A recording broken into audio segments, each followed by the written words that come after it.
Welcome to Old Sins and Sinners here on the Nerd Eternal Network. I'll be your GM for the day, Jason, and with me as usual will be Eric as Alexander, Sarah as Mace, Rappy as Catriona, and Patrick as Cyrus. Good evening, everyone. Who remembers where we left off last time?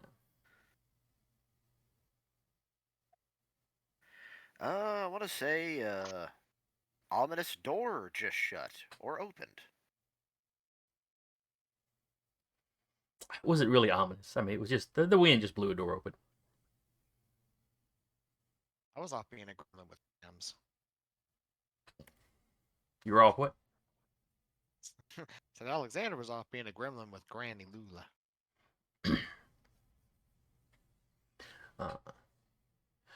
So yeah, spooky door opened.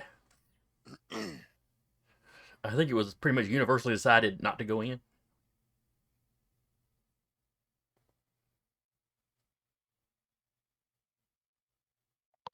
And then, of course, my boss was acting weird. And there's weird noises at my job. Ah, yes. Sarah, I think you were muted if you were trying to say something.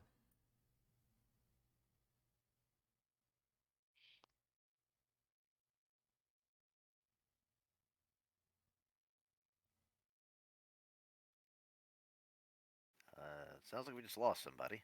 Yep. She probably can't get the mic working, maybe?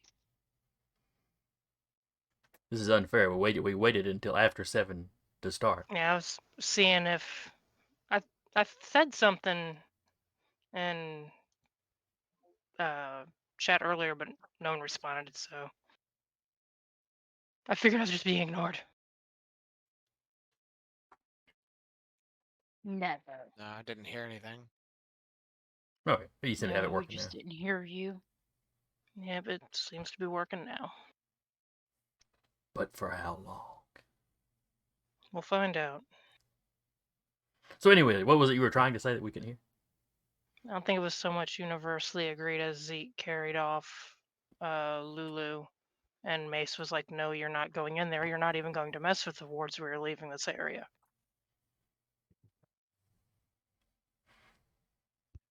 Alright, I think we were probably cutting to the next day. Mace would have obviously told your grandma before the next day about Oh what yes, happened. your grandmother is quite agitated. She's got unflattering things to say about the family that moved in next door. Bad enough they could get themselves killed doing that, but they don't know who else will get caught up in it. I believe you had suggested to the wife living next door that, she and the Go visit daughter, the family. yeah, she'd go visit somebody somewhere else. Because her family was up in Virginia, I think. At least a couple hours away. Yeah. Where her husband and his family, the husband grew up in the area, just out in the county, not in town. And she's like, "Go visit somebody."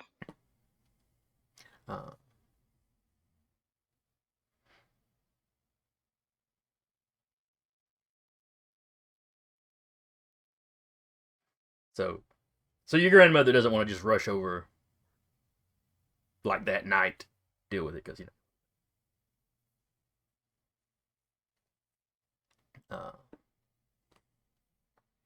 hopefully if they're out of that house, that'll be good enough for the moment. She does stay up late doing research. Mace makes backup coffee.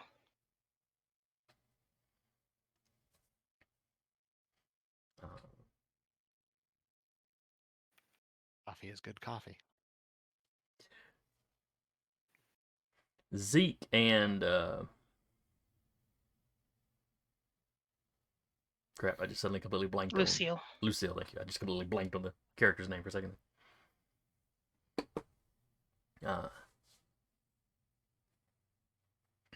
You get a call from them. One of you would get a call from them. Probably Alexander. They are running down to Paradise for a little bit. Shouldn't be gone too long.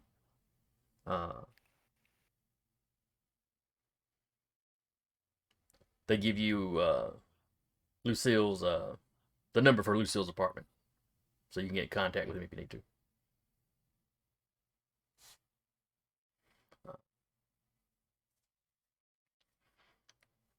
You know, they don't necessarily see how they're going to be a lot of help with a haunted house.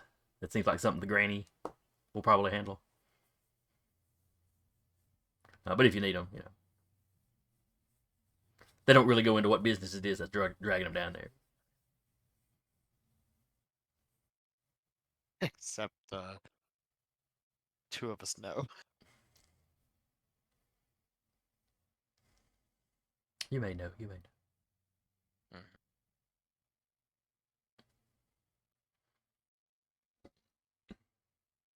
know. But anyway, the next day,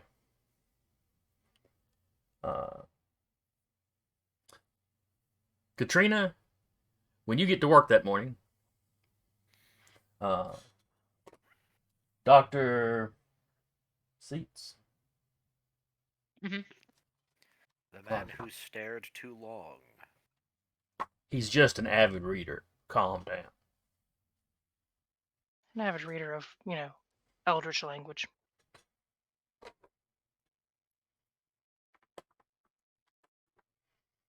Maybe it's not the Eldritch language that attracted his attention. Maybe it's just he likes reading bloody writing on walls. Not anymore. Comforting.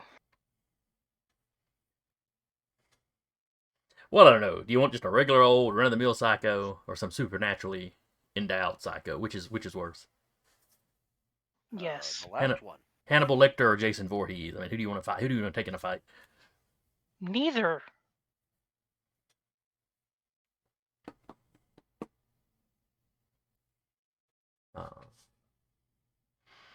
But anyway, Catriona gets to work. The doctor's car is already there.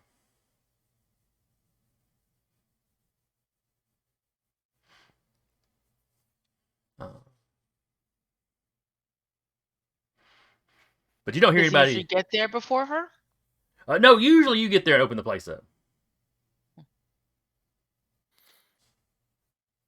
Okay.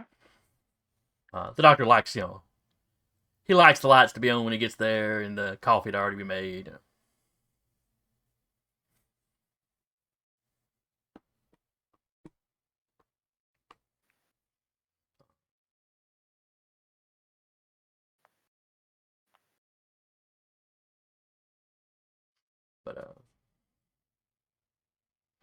But yeah, you walk in, the lights are on, you don't really hear anything. There's a smell of like coffee that's been left on the, with the heat on for too long.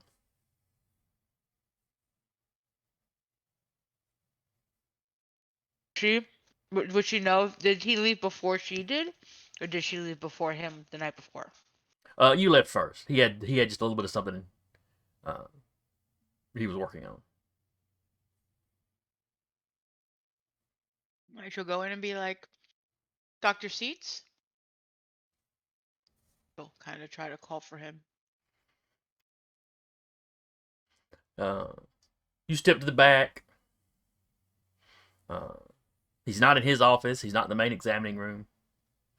Then looking down the hallway, you see pieces of the door. Of a like somebody broke open the door and there's splintered wood laying in the hallway. And that is when she will kind of backtrack silently out of the area.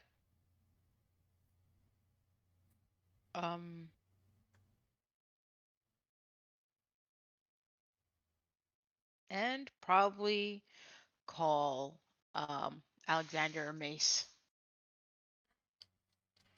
Whoever will pick up. All right, who are you calling first? Let's call Alexander.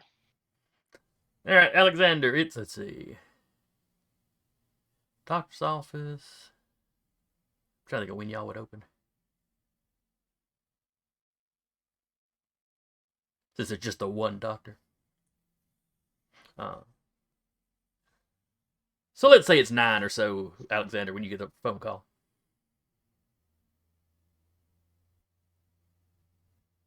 Hello, this is Alexander speaking. Hey, Alexander, it's Kat.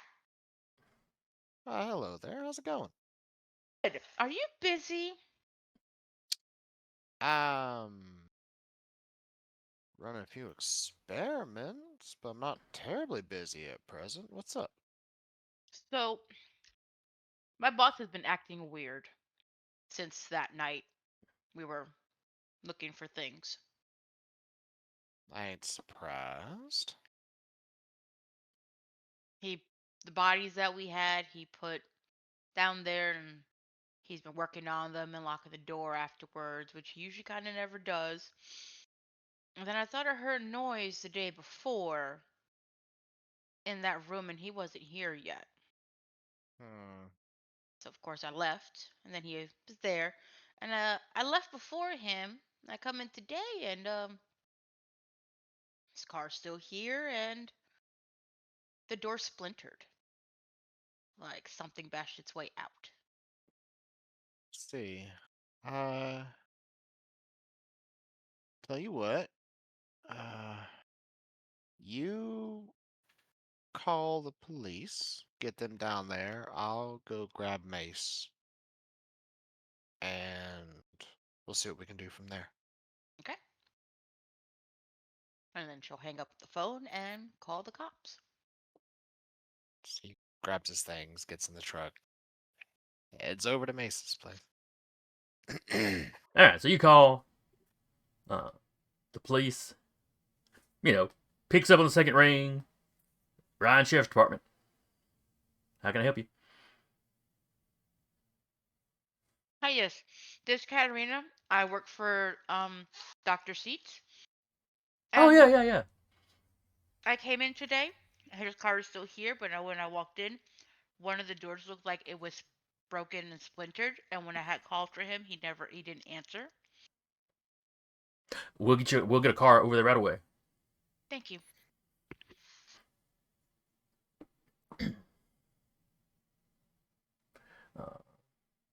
And then she'll, of course, hang up and wait for the police to arrive. She'll sit in her car. All right, Alexander, you run over to the Calder farm.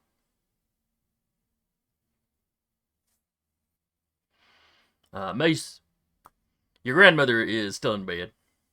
She had a late night. She has not got up yet.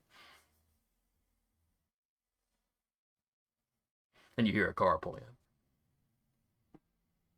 She'll poke her head out the, pull back the curtain, see what it is, just go out under the porch to save time and noise.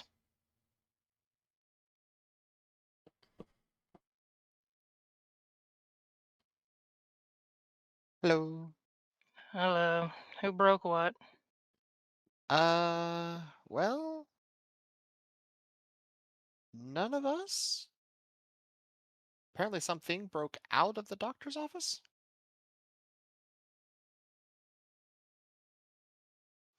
Cat, Hey, she called me. I told her to call the cops and then said I'd come get you. well, at least they'll get there first, so they won't try and pin it on me. You want breakfast? I got some leftovers I brought. I made something small, left a plate for Gran. Let me leave her a note. She'll run back inside, grab her jacket, leave Gran a note. Okay. She'll have the coffee pot ready to go, but have not turned it on because she's not trying to burn down the house. Not yet. But probably not ever, because she lives there. You can just move into the shed out back. Or the van down by the river. Oh, my house is burned down. My grandmother probably died in the fire. I'm gone, guys. That's when Alexander just adopts her and is like, you're living with me now. Going back to paradise. All right, Catriona. 2 police cars pull up.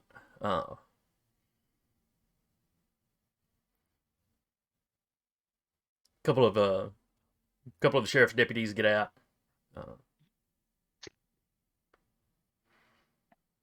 Cat will get out of her car when she sees them. Ma'am, you're the one that called? Yes, yes. Yeah, because when I came in and Dr. Seitz, I had called for him because I noticed his car was still here. He didn't answer when I walked further into the office and everything, back where, people get seen at. I noticed a door was splintered, like somebody broke out of the room. All right, just stay here in your car. We'll go check it out. Okay. She'll go back sitting into her car. All right. Alexander and Mace, you are driving to the place. Before they leave, she'll get on the CB and see if Cyrus is awake and let him know what's going on. Okay. Just to get the band all in one place. Thank you. That is a great favor to do, read ya. GM. Oh, also before she goes, just tell him it's a code walker. Code Walker? He'd get it.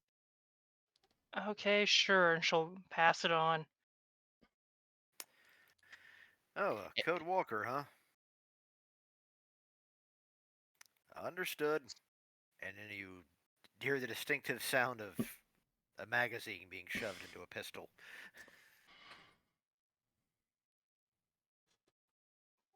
Okay. And rides in. All right. So y'all probably get there about the same time. I think Cyrus is a little bit closer. But y'all were basically heading out the door. So.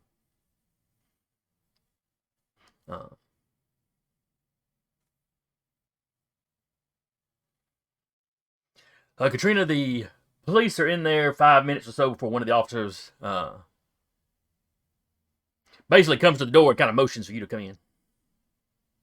Okay. She'll quickly get out of her car and go towards him. We found the doc at the bottom of the stairs. He's still Is he okay? he's I don't know about okay. We can't. He's unconscious. We can't get him to respond. But I mean, he's got a heartbeat. We checked his pulse, but we figured you probably better for the first aid than us. Okay. And she'll go in, grab the stuff needed, and follow the cop down the stairs. So down in the basement, where you're not generally allowed to go. You see the two tables,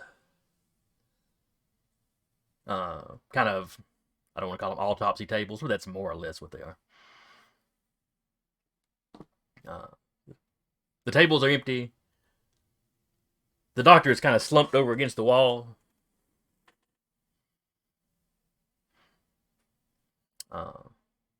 Like maybe he was shoved over there or thrown. You're not really sure. There's a lot of blood, but the only major injury you find is a scalp wound.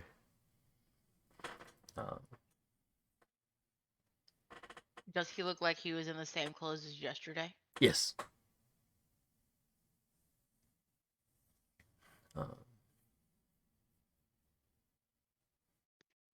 He'll go rush over to him, notice the wound, and start trying to clean it. Okay. And try to start suturing, like doing stitches. Okay. One of the deputies is still down there. One of the other deputies is like, I'm gonna go back looking upstairs. It's like the wound and the blood didn't necessarily bother me, but watching you stitch the man's skin, it's making him queasy. And the doctor's heartbeat's all right. His breathing's pretty regular. He's gonna kind of look at his face, kind of see if he has his eyes. Now he's clearly unconscious. The scalp wound's kind of on the back of his head, and he's got a huge lump back there too. Okay. You figure he hit this wall pretty hard. Yeah, to keep him knocked out this long.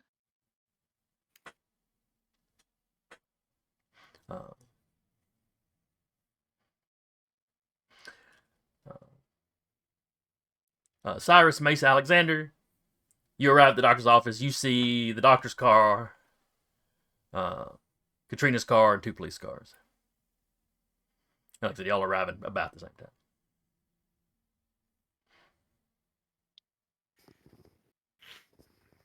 All right. Well, we knock before we come in. Oh yeah. Everything all right in here? Hang where, stay where you're at. This is a crime scene for the moment. Yeah. We And- were worried as much. And he hears multiple voices. He walks around. Hello. Is this gonna be? Oh, is this gonna be one of those kind of? We hope not, but Of course it is. Something bust in on the doctor. I mean, we don't know for sure. All I know is Kat called me. I told her to call y'all, and then I got her and she got him. I don't know if I'm supposed to let y'all into. Oh wait, and he locks eyes with you. You're a doctor. Come on down. Okie dokie. I mean, I think Miss Catriona's handling it fine, but then you go downstairs and you see where Catriona is finishing stitching up this little scalp wound. Hey, Kat, how's the doc? Unconscious, but alive. Well, that's good. He never left the office, so don't know how long he's been unconscious for.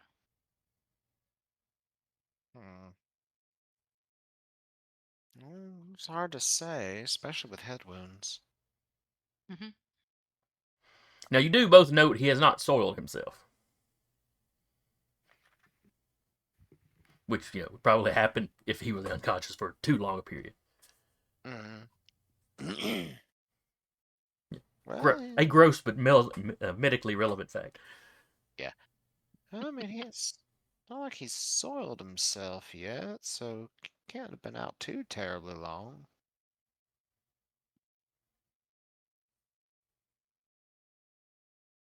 But I wonder what happened to the bodies he had down here. Perception checks, perchance? Search? What are you looking for? Signs of a struggle. Things like Okay. general evidence. All right, you can give me a roll. Though if you start trying to touch things, the police are going to ask you not to. But looking around, they're not going to argue too Meanwhile, much. while we are doing that, while Cyrus is doing the searching thing, Why did that not pop? you just back out Oh, on there it that is. map some more, so stop blinding me. Difficulty, please. I've got a big monitor. It's very bright with. We will bright go with colors. difficulty 5, Patrick. I need to get me a big monitor because my monitor's about that big. Or you can just do what I do, get 3 moderately sized I have 2, ones. but Okay. I want a bigger one so these can Six surround inches. me. Mine is roughly yay big. I think mine is a 32 here, and I think this one is a little bit smaller. All right, so that's a success for you, Patrick. As far as the struggle, clearly to you, it looks clearly the doctor was thrown against the wall. Interesting.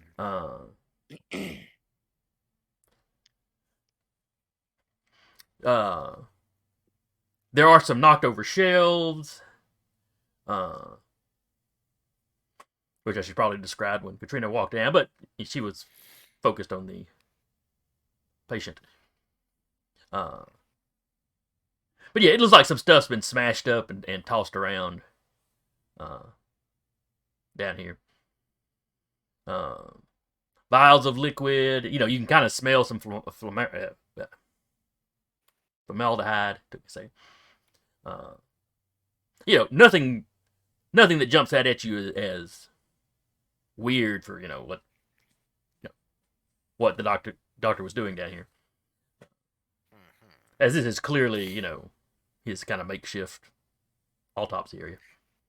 Yeah, because this was just probably a house he kind of converted into a place. Yes, it is. There's a big kind of refrigerated unit to one side that he could fit a body or two in. Think of one of them Usual big deep things. freezes people used to have all the time back in the day, but set up for refrigeration, not for freezing. Ah, I see.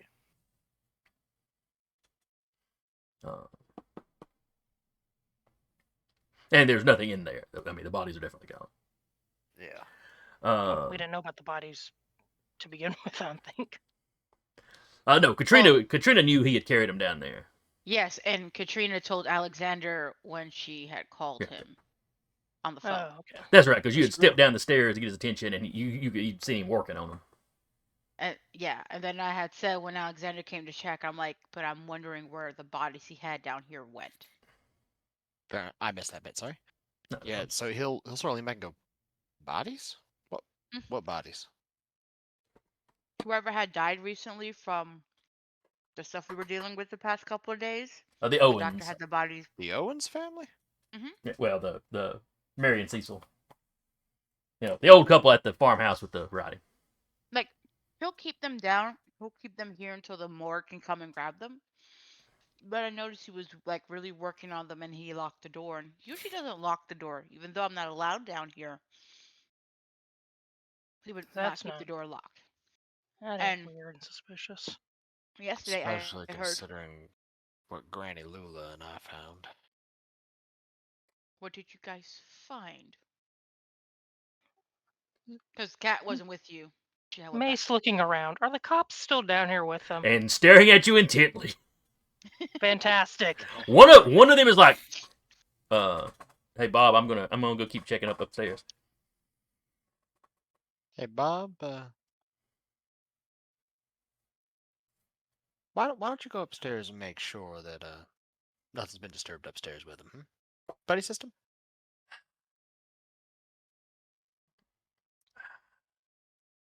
Feel like somebody official should be down here while this is going on. Tell y'all what, I'll go up there.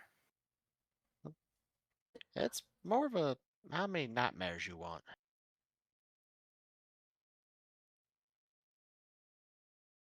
You'll tell Don anything you figure out or suspect. Of course. Anything relevant Got my to word. the investigation? All right. He turns around and heads upstairs.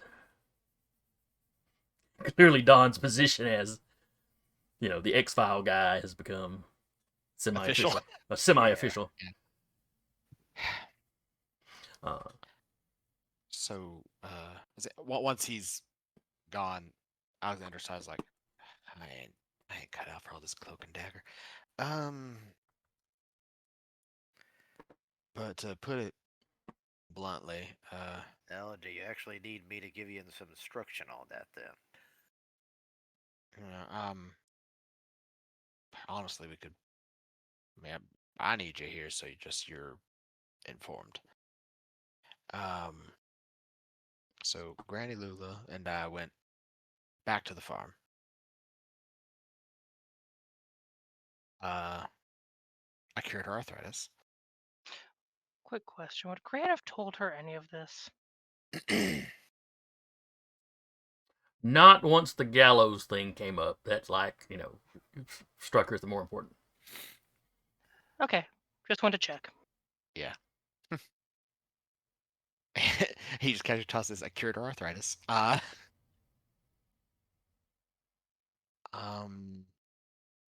We went to go see if we could get some better reading off the writing on the wall. So the eye snatcher definitely wrote it,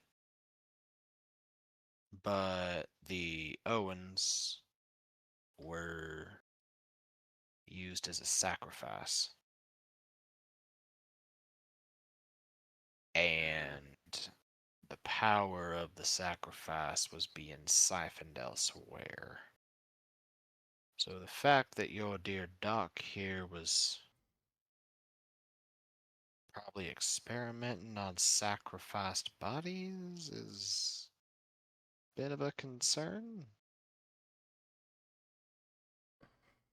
I mean, they must have woke up I really hope they don't, but in case they because did, that's why I told Cyrus it's a code walker. because before the doc came into work yesterday, so I was coming before him, I heard noises down in here. I heard walking, shuffling. Oh, that ain't pleasant. Of course, the doc came down here and then came back up, and everything was fine. That's what he says.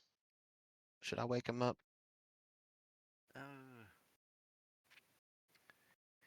And Jason, you never really described completely what I found because we kept getting bounced around and stuff. Yeah. So over on one side of the room, you also found some kind of machinery that's smashed up. You can't really tell what it was supposed to do. It was electronic. I mean, it was plugged into the wall or whatever. But you also find a very old looking book, like leather bound book.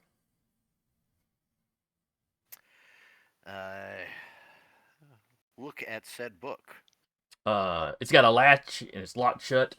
The cover says it is the journal of Johann Dippel. Where's my notes page? Johann Dippel, you say? Johann Dippel.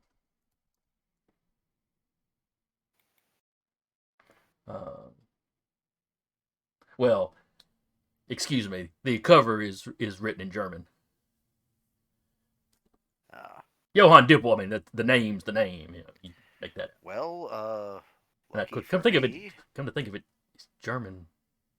What is the word for journal in German? Oh, well, let's find out because I have Decipher. 1 cost intelligence and difficulty 3 to see if I can decipher anything. Oh no, those words are not even slightly similar. I think like Zeitschrift. Yes.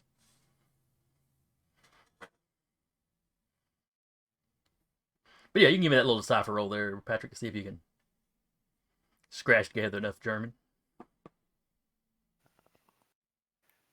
It's just regular intellect roll then,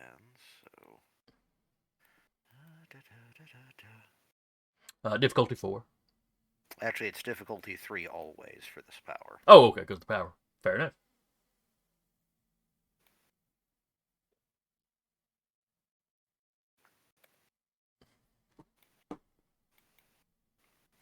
And it failed the last time too. Dang it. Oh well, it's something in what you're sure is a man's name. But at least I can probably XP to guess re-roll if you want to. A what? You can spend an XP to re-roll if you want to. I think I used all my XP last time to level up, so hang on. Well, we got one. Yeah, you would have gotten 1 just for being there. By the same token, it's not that important that you get the full title. I mean, I have already told you what it said, then realized, oh wait, it's in German. And like I said, the book's locked shut, so unless you're going to damage evidence.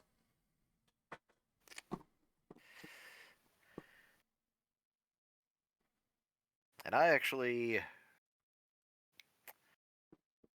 bring Alexander over, because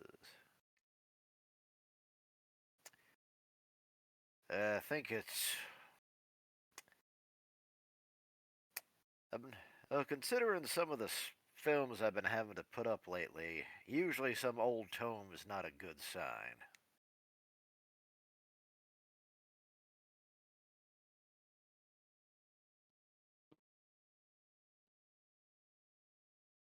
And I point out the book. Are you muted there, Sarah? I saw your mouth moving. I was talking to myself. I was trying to remember, when was that movie released? Ah, okay. Yeah, he'll come over, take a look at it.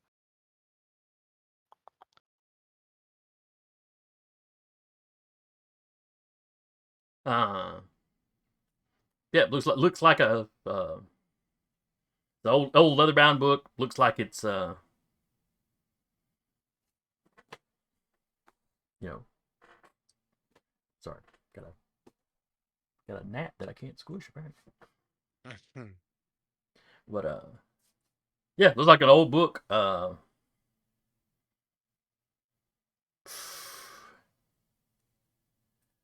Sucker, just looking at it, sucker could be 100 years old, maybe older. You really know.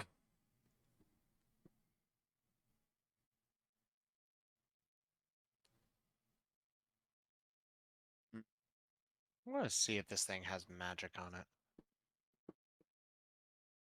Okay.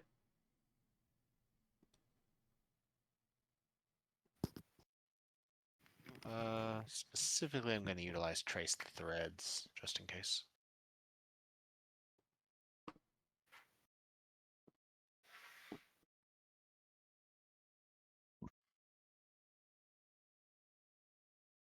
You're not picking up anything unnatural about the book. Okay. You don't feel like it's inherently supernatural, or that really that anything supernatural has been done to it. Got it. Okay. You said it's locked? Yes.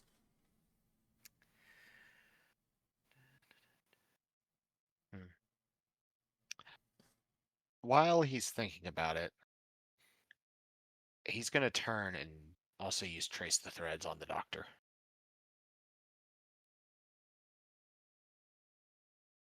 There is a trace of something on the doctor. Okay. It's fading. It's not very strong. But something weird has happened.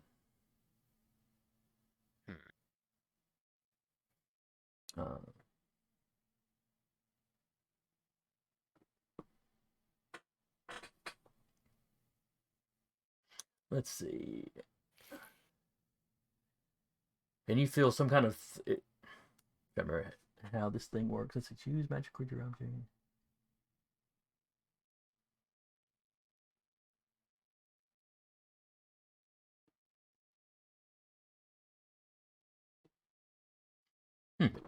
So yeah, you find there's just a slight trace on the doctor. Okay. Interesting.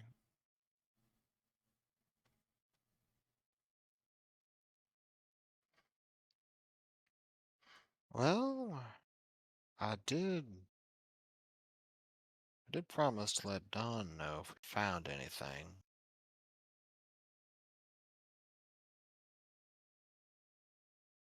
Hey, Maze. Yep. Do you think Grandma might be interested in this book? It's locked, so she'd have to damage it to get it open.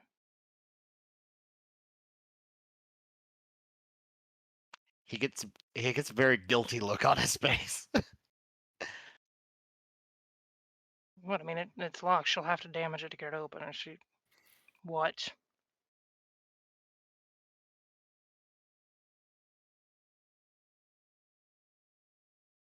You know what? I don't want to know.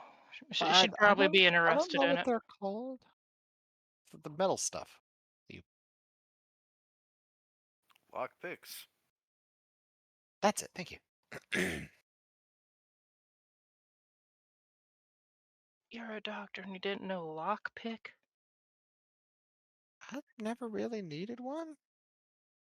Why is it coming up when you're mentioning Gran? He went to the farm. No, that tracks. Yeah, sure. Let's go. How big is the book? I don't know, maybe a foot tall. If you were standing in it. It's a fairly thick little something. Roughly this sized? That's pretty close. Thicker, but that's pretty close as far as the other dimensions. Are we stealing this book? We're going to let the officers know. Thicker? Yes, thicker than that. It's Just- probably not more pages though, because it's very thick paper. Ah. I have a lot of Okay. 40k books. I was gonna say, is that a codex? No, actually, this is the core rulebook. Okay. Okay, so we're gonna let the Not officers sponsored by know Games Workshop. and see if they'll let us take this old book, which is possibly property of, and she motions to whatever state of unconsciousness doc. And Catriona, in checking the And doc hope it out, works out. you've pried open his eyes. And his pupils are different sizes. He is clearly severely concussed. Alrighty. If he wasn't the doctor, you'd need to be taking him to the doctor. Still gotta take him to another doctor. Luckily, there's two right here.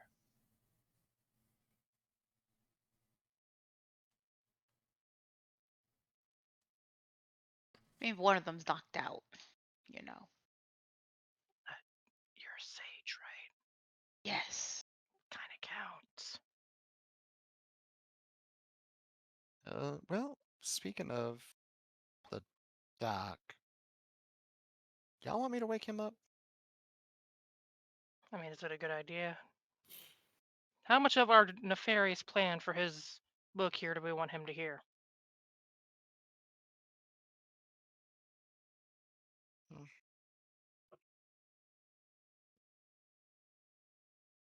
He just kind of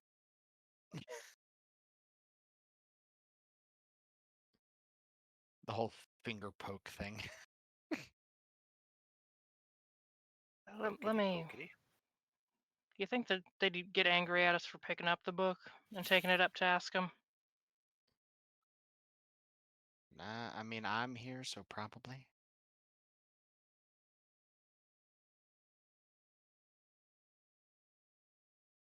She'll go up and get one of the officers and bring him back down and be like, this looks suspicious and it's locked. That's a really old book. Should we get the doc on a couch or something? Oh, we could probably do that. If you just left him slumped over against the wall. He's all I mean, stitched up and cleaned up a little bit now. Mm-hmm. Is he gonna be okay? Alexander ponders and then like drags him back into the room. Drags who back into the room? The doc. And then puts him on one of the slabs. Okay. Well, he was in the room with where those are anyway. So Yeah. if you go to pick him up to put him on there, the sheriff deputy will help. When he gets his shoulders, when his leg gets him up there where he can just lay him down.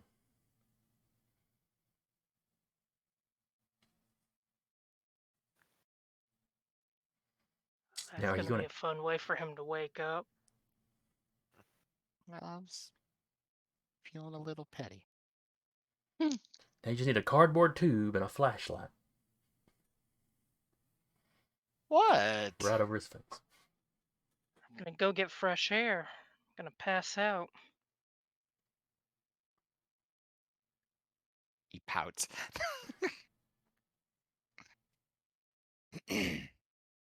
Back to the book, though. Let y'all. But I don't know why it's suspicious. I mean, it's an old book. I guess it's an odd place to have it. But...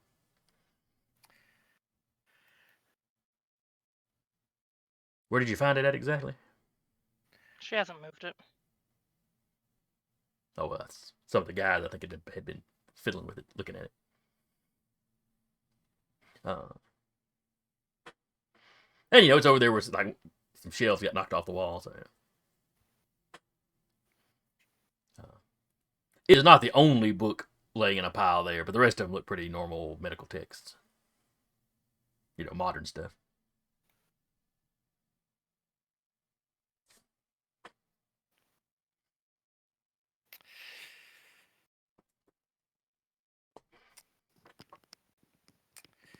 Or we can wake him up and ask him about it. Whichever y'all want to do.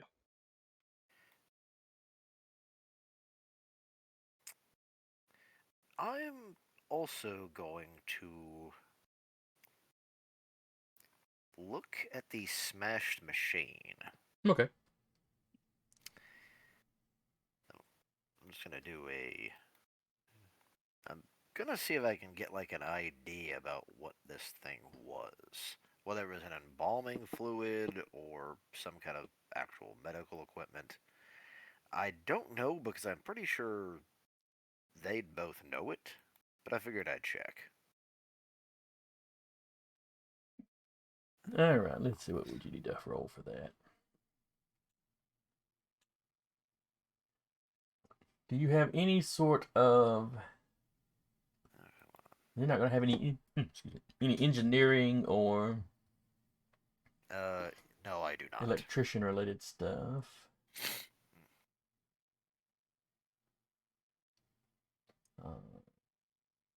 So I guess it'll be just a straight intellect roll.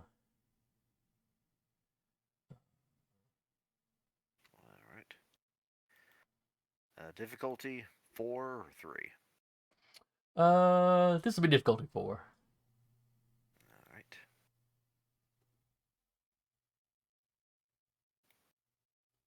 Nope. It seems to run on some form of electricity. Electricity. Gotcha. You know, it had some dials. They're all smashed up now. Yeah. You know, it plugged into the wall back there. One thing you would notice, kind of regardless of the roll, though, is it's not like a normal electrical outlet. It's shoot, I forget now. It's like one a of the big 220 ones, like plug? it's one of the big ones, like you'd plug a 220 plug. yeah, Gotcha. a dryer or something into a stove into something like that. So whatever it was, it could use a significant amount of electricity.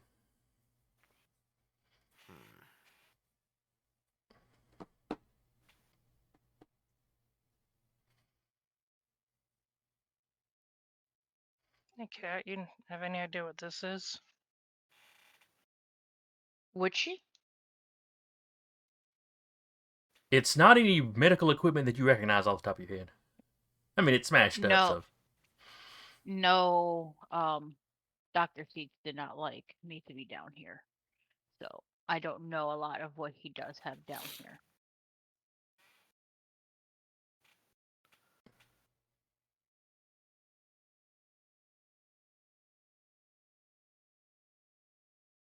That seems fine.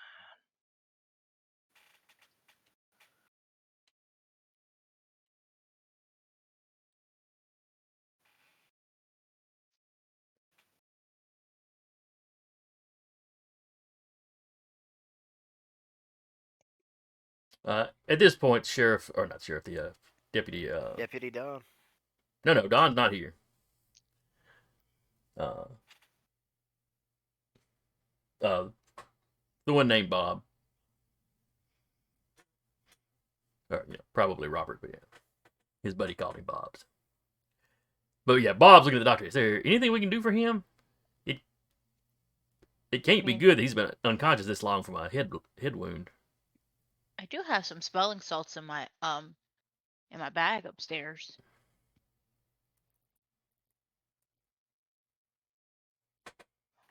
Couldn't hurt to try. Better than my method for waking people up. Either a quick slap across the face or cold water. And I don't think those are either good for a concussion.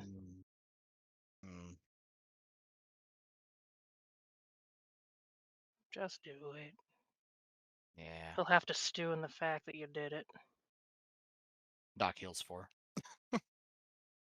Okay.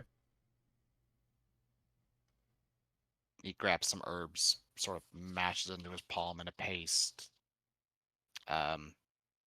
Spits, works it into further paste, says a bit of a prayer, and then sort of puts it over the wound.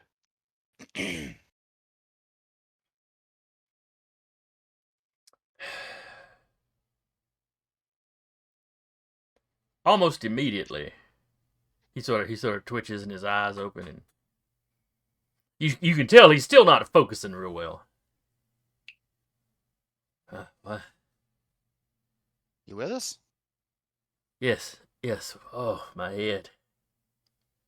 Oh, what happened? Ah, when he touches the bump, he's like, ah. No, stop that. Did I fall down the stairs? You You gotta look got a around. pretty nasty head wound. Don't mess with it.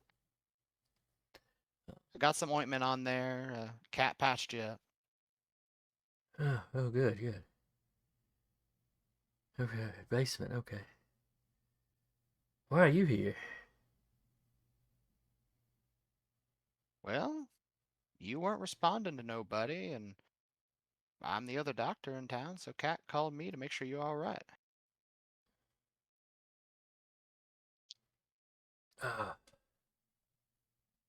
What happened? And that's the kind of when he Last, clocks at the fact that there's, the police are here. we don't know. We were hoping you might be able to tell us. Why am I on the examination table? It's the The floor didn't look as comfy. yeah, it's the quickest place to lay you down. Wait, where are the Owens? Damn good Oh. question.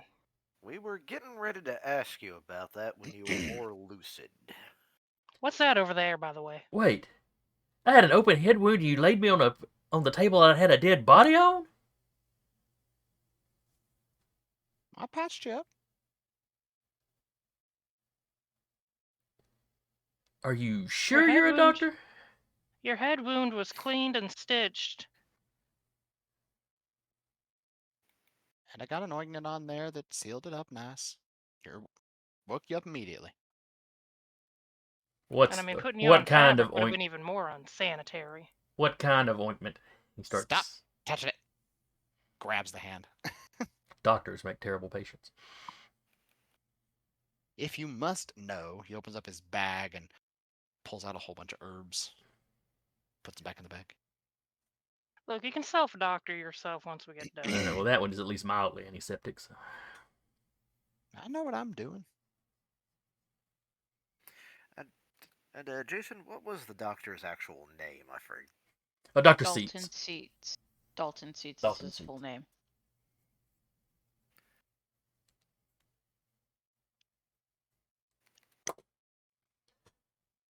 He's looking around. He's sitting up a little bit. He's not trying to get off the table, but he's trying to get up into a sitting position. Helps him into a sitting position.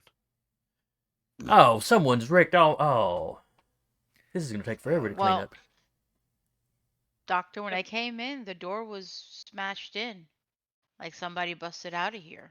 He looks up the stairs. He kind of leans, and then starts to lean a little too far, like he's lost his balance line. No, stop. What's the doohickey that broke? That's a thick oak door. What doohickey? Oh, it's just some equipment. What kind of equipment? Very technical name for the doohickey. Oh, it's a piece of electrical equipment. A name, sir. What do you need to know for? We're very curious people. We're just gonna keep bothering you about it until Very we figure curious. out I'd say you And damned we have- odd people. we got a bet You were going attacked. on it. Doctor, I hate to tell you this. There's a good chance you were attacked by 2 dead people last night, so. Odd has left the room.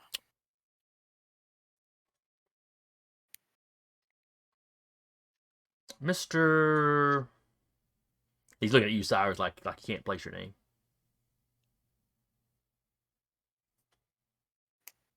Mr.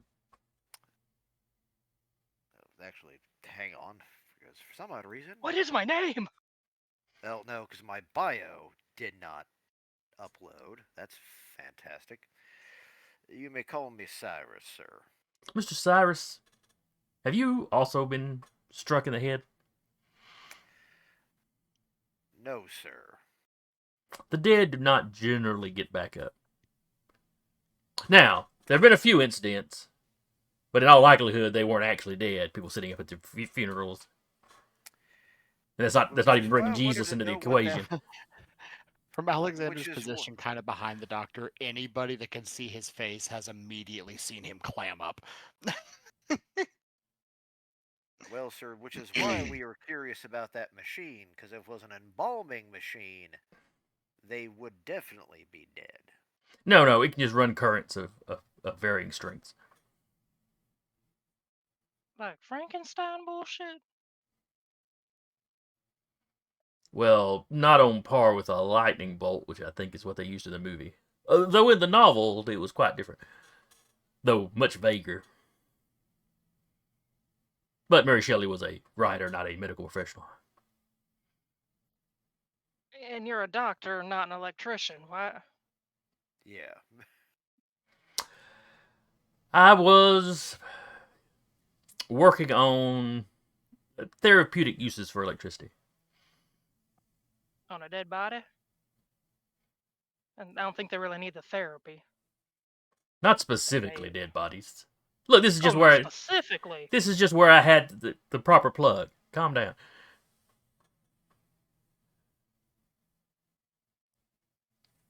I would not use such a machine on, an unfortunate couple.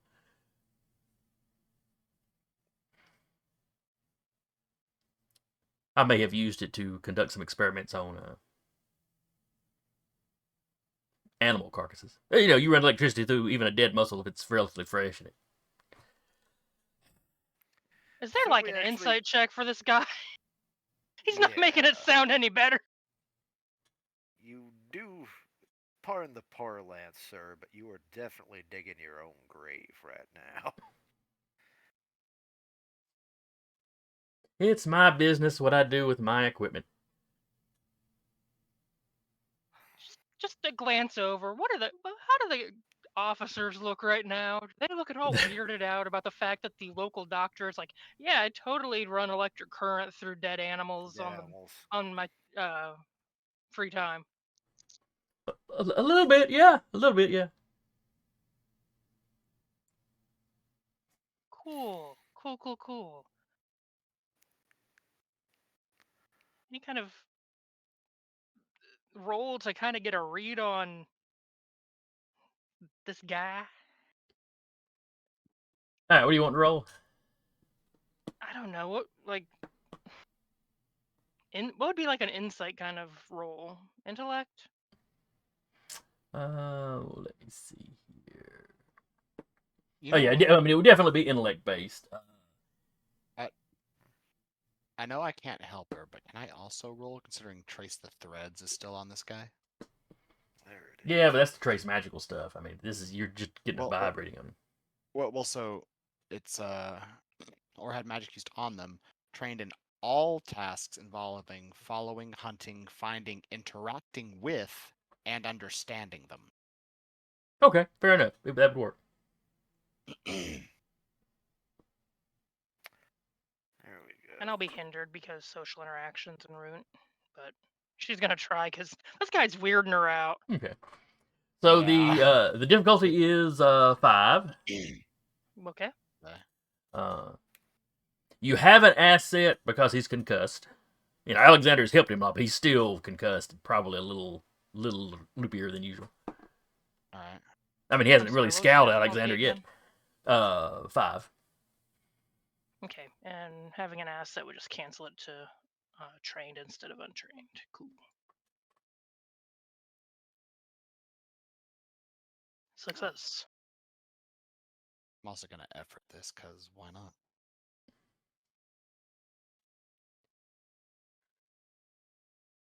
No. Dang. Oh. So yeah, you don't. Alexander doesn't get anything weird. Well, I mean the situation is Nothing weird. than usual. Yeah. But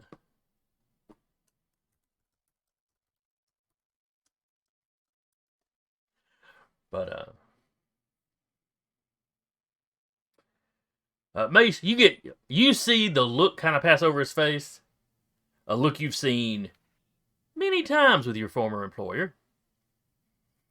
Not from him, but from people dealing with him. Where it's like the doctor realizes he's said more than he probably meant to or should have.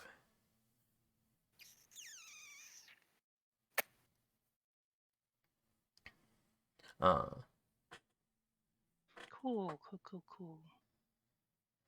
And that sort of constant every time you've interacted with this man before, he's had this sort of aura of being annoyed about him.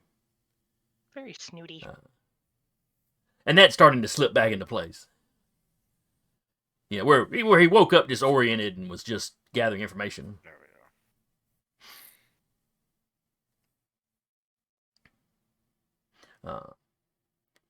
But when he looks over there near the machine where the shelves that had all the books on it, it's like he just suddenly clocks at that shelf said, "My books!"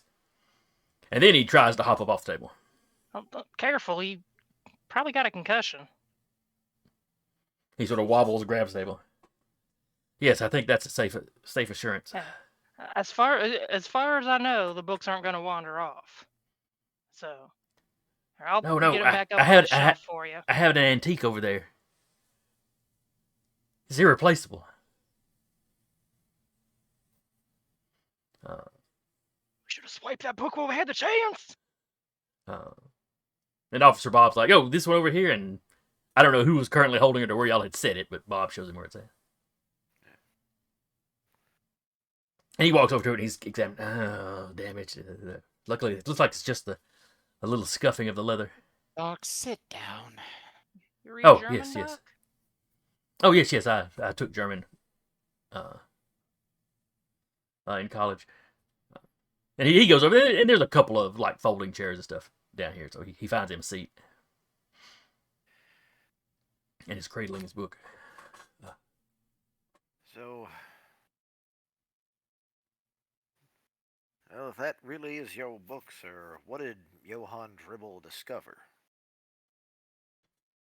Johann Dippel. Dipple. Sorry, I wrote, added the name. The I like to umlauts are kinda imagine you weird. said that on purpose. It's German. There's a lot of umlauts going on. Yeah.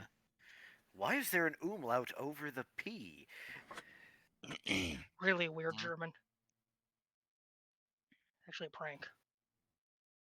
German humor. It's weird. It was the Swamp Germans. Which are the people from the Netherlands, basically. He tells you, Johann Dippel was I guess as much a researcher as a doctor, back in the 1700s.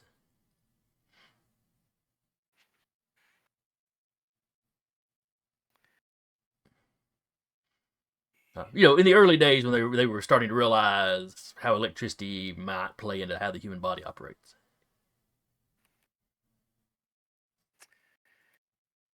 So we're definitely getting into that Frankenstein stuff then. Lordy. If you must know, reading Frankenstein as a child did get me interested in medicine. I'm a little too interested. We're just trying to figure out where the bodies could have gone, because Well, if they were clearly dead, whoever they could've attacked got me, up and- whoever attacked me stole them. The Well, why the would be a door was mystery. broken outward, wasn't it? There's Yeah, wood no. all over the place. In the hallway, on the stairs. Yes, the door was busted from the inside out. Whoever attacked you was locked in this room and then forced their way out. Well, they must have snuck in and then had to bust out when I was... Why would they have just taken the keys off? Yeah, how would they gotten the keys off you, Doc? No, I mean, when they were busting out, why wouldn't they have just taken the keys? He reaches into his pocket and pulls out the keychain. Or the ring of keys. Maybe they don't really care about opening a door politely. Question. Can't help but notice something. Said they snuck in and then broke their way out, right? I made that suggestion. I don't know what happened. I don't remember. The last thing I remember,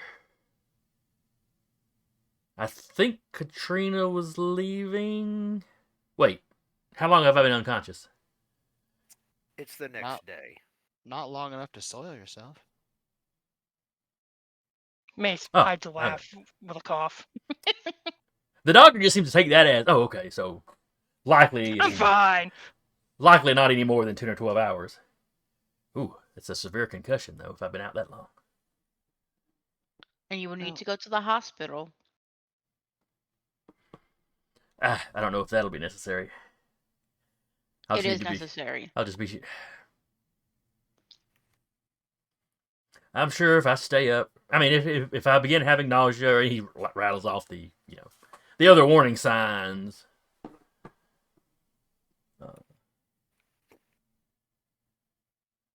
But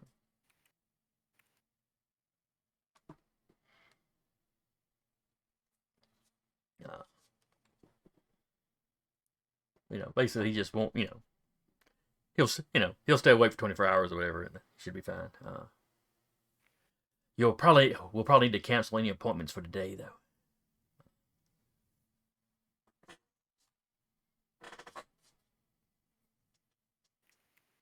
Probably call someone to get you a new door too. Oh yes. Well, I'll take the book home with me. Are they smashed up? I don't know how much of real value is down here that anybody could steal now. Was the front door still good? Yes. I mean, as long as you lock the front door, I don't think anyone in town's gonna go rifling through your things. Meaning, how did they get out? The door, maybe? Or The they're front door still in the house. was the front door locked when she got there? It was not locked when you got there. Okay. It was not damaged or anything, but it was not locked.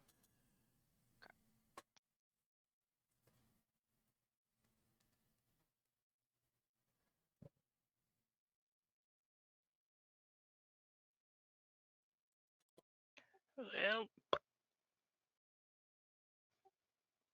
do we need to start looking for whatever might have left, or whoever?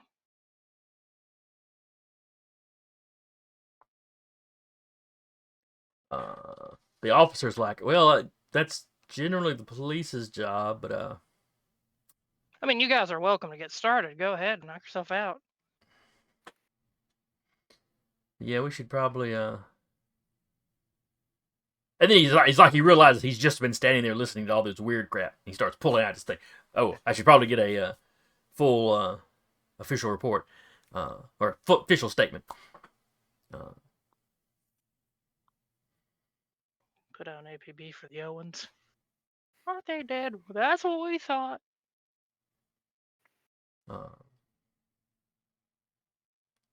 But so he goes through the thing. He gets the full statement from Catriona on since she showed up.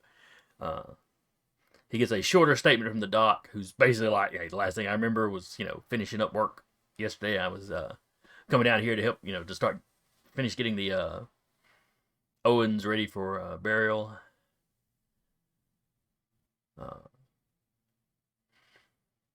No, basically like no, I had not started embalming them yet. Honestly, I thought the sheriff's department would be, more interested in, or basically would need them as evidence or for investigation, but they seem to be in perhaps not a hurry to get them buried, but not going to delay it at all.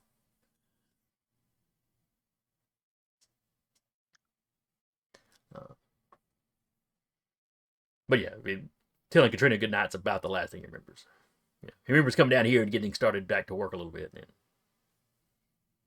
and then waking up on the examination table himself.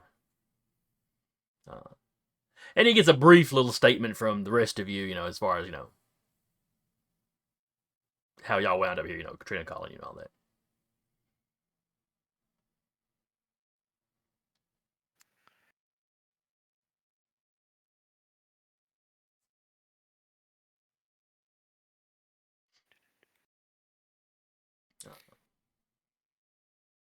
And the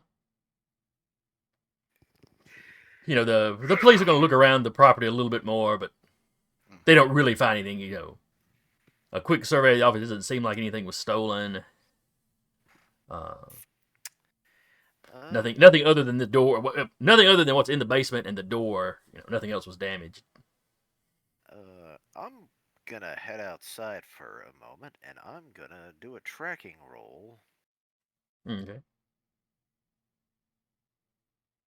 specifically looking for people leaving the site. Okay. Well, the front of the place is like a graveled parking lot.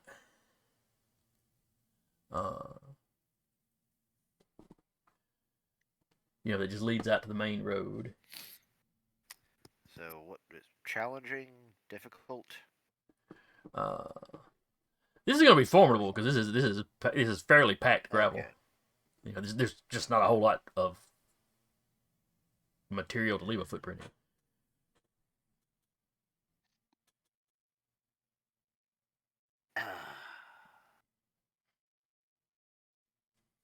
So yeah, you get on that gravel, and it's like cars have been through here, all kinds of people have been through here. Yeah.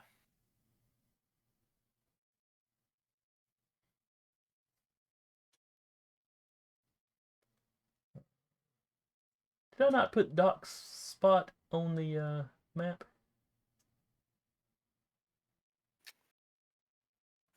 Guess you didn't. Yeah, I guess not.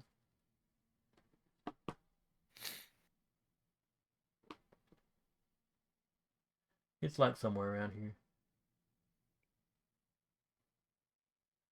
I'll forget exactly where later.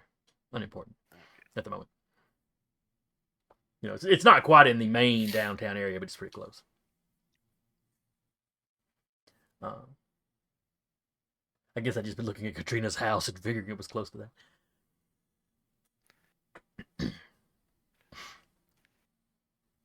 But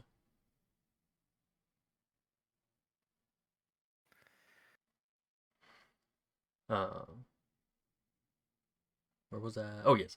So yeah, when they're done with the doc, he makes like he's gonna drive himself home, and You shouldn't be driving. Would you tell a patient with a concussion to drive home? no, you're right, I wouldn't.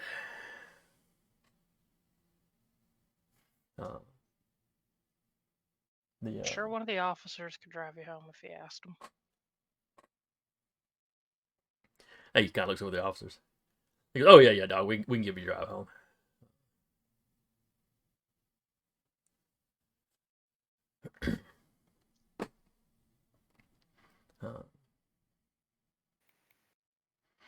So he sort of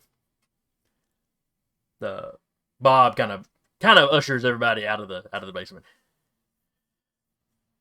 I know we've probably all been down here touching things, but we should probably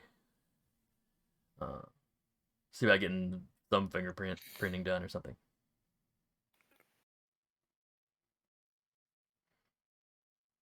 Maybe on the doorknob. I bet they tried the doorknob before they busted it down. I know. If the door was open when everyone came in, back of the doorknob, we might not have touched. Yeah. Oh yeah. Y'all have not. But the door is broken into all kinds of pieces. The doorknobs lay on the floor somewhere. I mean, even the one like at the main door, like the exit out one. Yes. Well, that's true because when y'all came in, he opened the door, but he's wearing gloves. So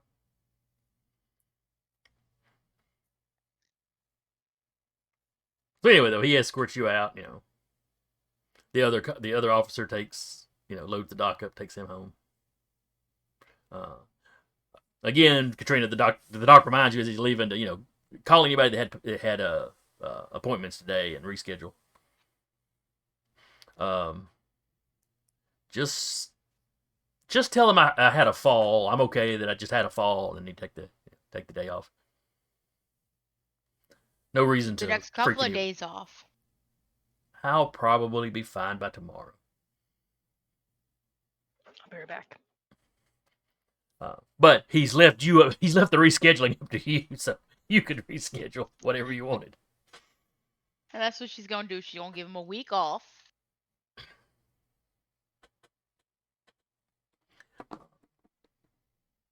How long do you need to recover from a bad concussion?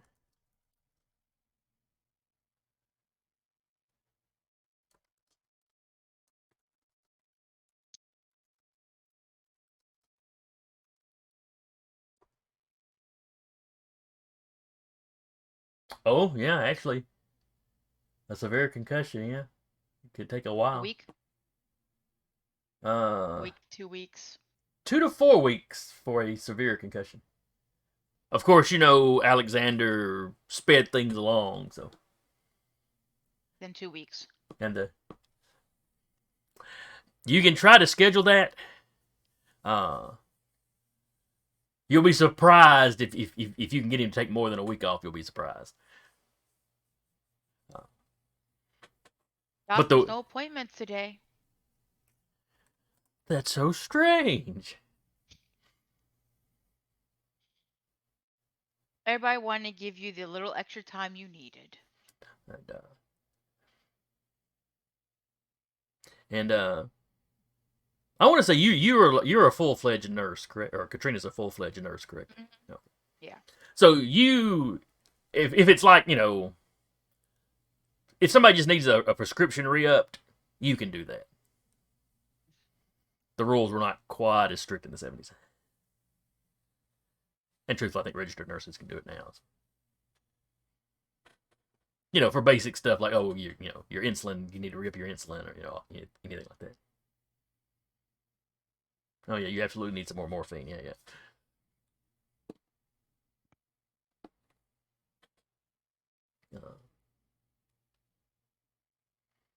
All right, so y'all are the rest of you are standing in the parking lot.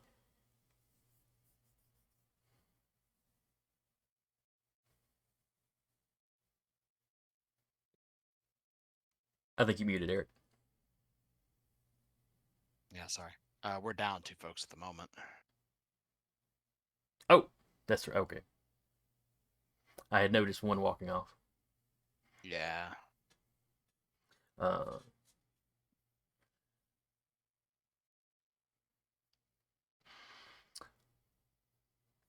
Because I guess Catriona's on the phone, calling up mothers and little old ladies. Yeah.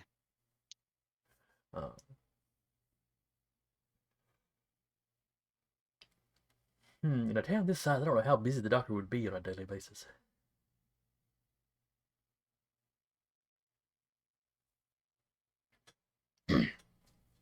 Probably be one of the things where you're kind of on call.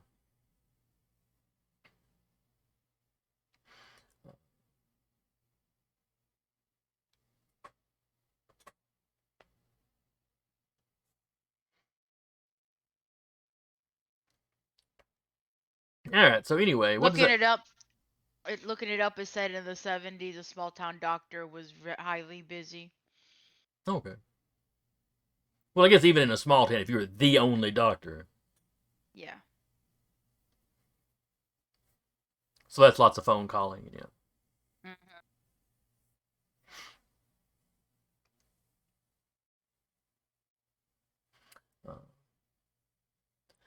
So several of them are asking you, if there's an emergency, then who do we need to contact?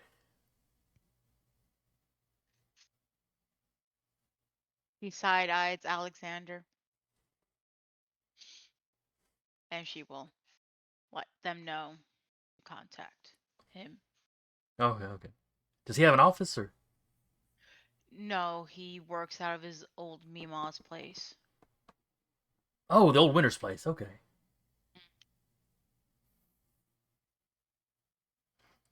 And like some folks are more or less enthusiastic.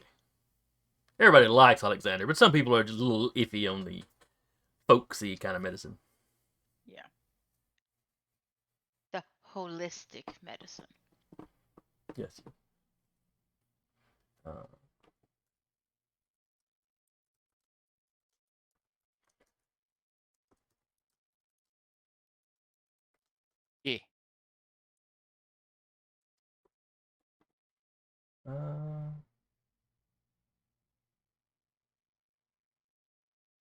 I'm back.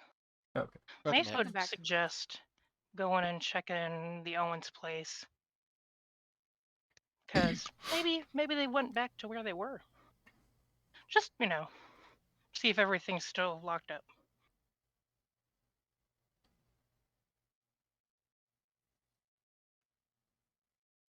All right. I mean, it couldn't hurt. As cat is still making phone calls. Well, you know, they can wait for you to finish up with that. Yeah, Mace will help and make a sign for the door, like closed for the day. Goes for the week. For next 2 weeks. Well, Alexander's getting a lot of business in the near future, isn't he? Don't open, dead inside. Literally. no, they're probably not in here anymore. Fair. Don't open. Dead outside. Get Mhm. inside, dead outside. Yeah. All right. So y'all load up and are heading to the Owens place. Can't hurt to check it. Alexander, you're very familiar with this drive now. Yep.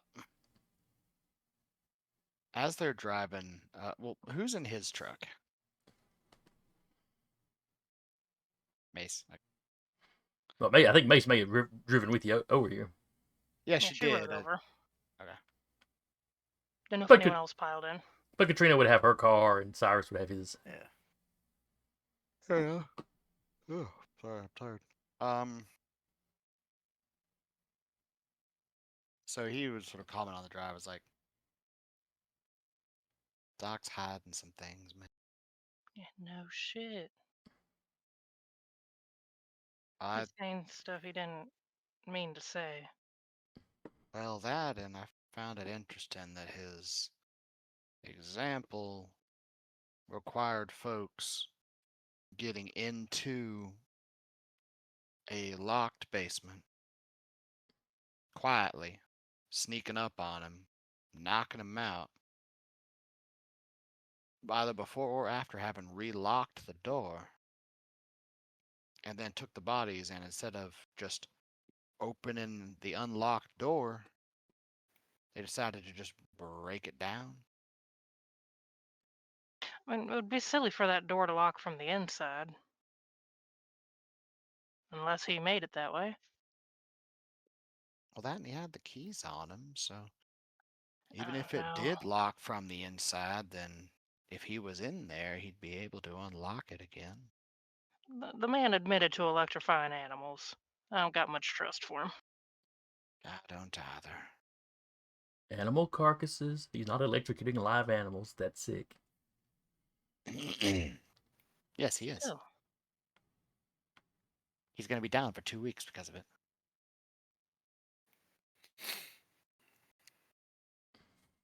Well, see what we find. Ask Gran if she Yeah. knows anything. Couldn't hurt. Maybe pick her up so she can break back in.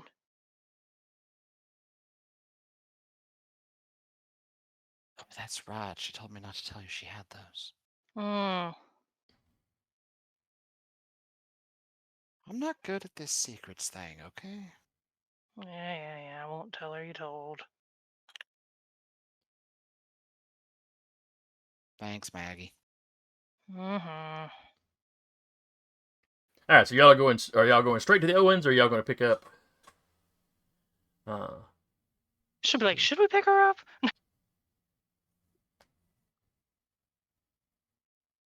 She was asleep when I left. Well, considering everything, she probably could use the sleep. Yeah, we can debrief her later. He is stopping by the police department, though. Okay. He opens the door, like, does he see Dawn? No. He looks at the front desk guy. Is Dawn here? Nah, he's off today, and he sees that he sees that it's all of you. And he's like, "Do we need to call him?" Probably. Yeah. So he picks up, uses the rotary phone. Hey Don. Yeah, Love that noise. your civilian contractors are here. Alexander goes over, makes grabby hands for the phone. Yeah, the officer hands it to you. Hey, Don. Hey, Alexander. What's happened? Well, Doc is super shady and may or may not have been electrocuting bodies, and now they're up and walking around. You can't just say that out in front of everybody. What do you Yeah, mean? the guy at the table, the guy that handed you the phone is like, I'm gonna get some coffee. She motions like, Oh. these things are best done in person. Oh, right. What bodies are We're- walking around? We're heading back to the Owens farm, if you wouldn't mind meeting us there. And Yeah. I speak up a little over, just so plainly Don can hear him, Cyrus, and he goes, "We think the Owens got back and may be on their way home." It's at least a good place to start. I just see Cyrus raising his voice. So even now that the officers walked away, he's still hearing it. We think the Owens corpses just reanimated and are We- shambling towards their old residence. We don't To know the if they're place of eating their people death. yet, but that's probably on on the docket. Remember, this is a classified operation. That's stuff you Keep told us not to talk quiet. about. Mm-hmm. Uh, the police are just gonna start. They're gonna get you. You walk in, everybody except Don just puts in earplugs, and then starts loudly singing. Sweet Caroline. Oh yeah, Ba, ba, the doc's got a ba. pretty serious concussion. He's gonna be out for 2 weeks. So if any of your boys need any help, I guess I'm taking care of folks in town. Okay, Thank you, Lenny. he'll make sure the word gets put out for that. All right, let me get dressed, and I'll meet you. This may or may not be the very slight amount of petty that Alexander has. All right, let me get dressed. I'll meet you out there. And you hear All right. somebody in the background. I thought today was your day off. I thought we were going out to lunch. The sheriff can handle one day without Is he married? Do we know if he's married? you. He is married. Okay. And yeah, Alexander at least would have probably have picked up on that. Mhm. Maybe Catriona, the more social types that have been Yeah. here in town for a bit. I'm sorry. We'll try and get him back before lunch. You hear him repeat it. I should be back before lunch. And if you're not, I'll make you and the missus something nice. I'll treat you to some of my own winter's cooking.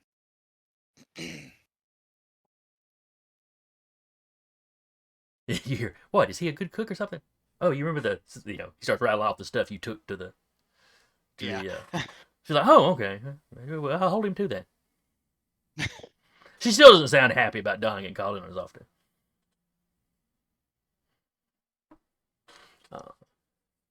But I'm hanging up now. I got some more driving to do. But I promised to tell you when stuff was going down, and so. yeah, I guess I asked for it. But yeah, I'll meet you at the farm as soon as I get dressed and get out there. Sorry.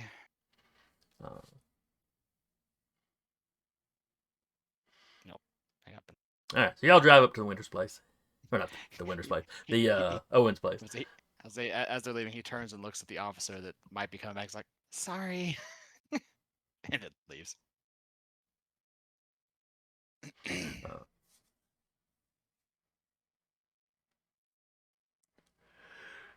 So you get back to the Owens farm. You beat Don there by a few minutes. Yeah. Are you gonna wait in the car or already be out poking around when he gets there? Alexander at least will be out, and he'll be kind of like doing a perimeter pace, kind of. Okay. Just seeing if he can spot anything magical happening or stuff like that. Okay. Excuse me. Anybody else? Mace will get out and look around. Well, All right. So anybody that wants to, give me a perception check.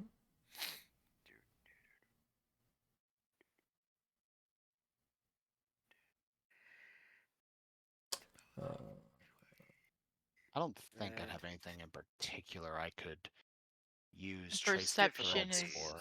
intellect, Intellect. right? Yes, that is intellect. What Alright. difficulty? Demanding 3. I don't think I could use trace the threads on anything, No.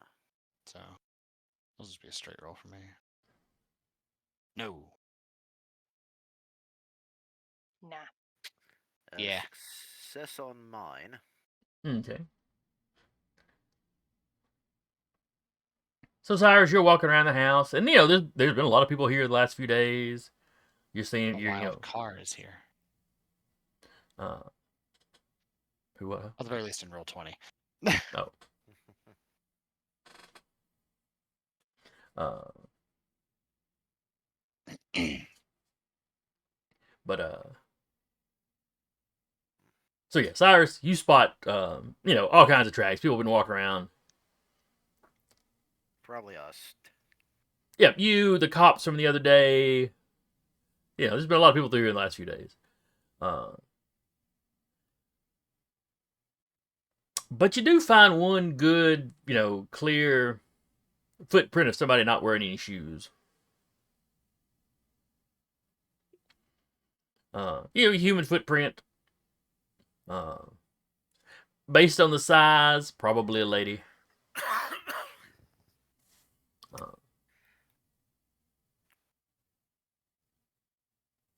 I'm going to follow that and point this out. Uh,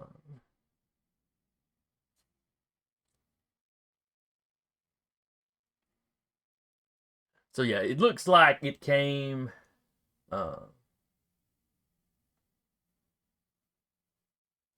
Let's see. Yeah, looks like they walked in from off the road.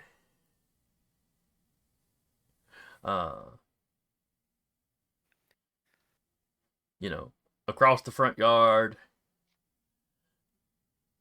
You find some dirt up on the porch, like it, almost like maybe they walked up and sat on the front porch or walked up to the front door.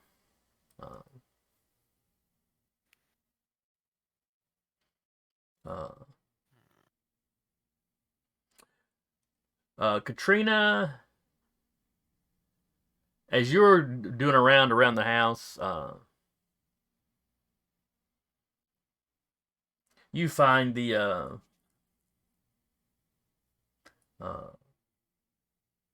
find muddy prints on the back porch. Right in front of the back door of the house.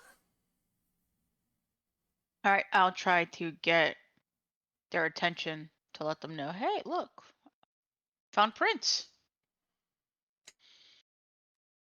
Uh,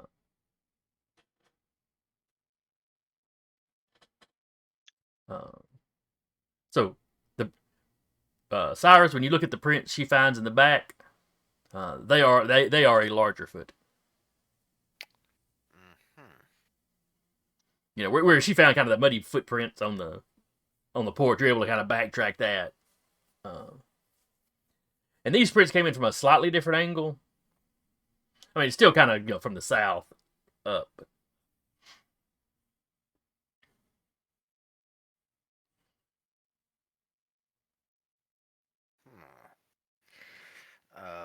Looking at the map, would the south be the doctor's house office direction? Technically, where the Owens house is, south is the entire town. The Owens are north above where you can actually see them on the map. I see.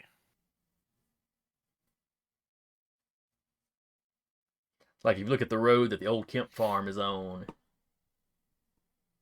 you look at the old Kemp farm. You follow that road up north to where it T-bones that other road. You take a left and follow that other road up off the map to get to the Owens place. Okay.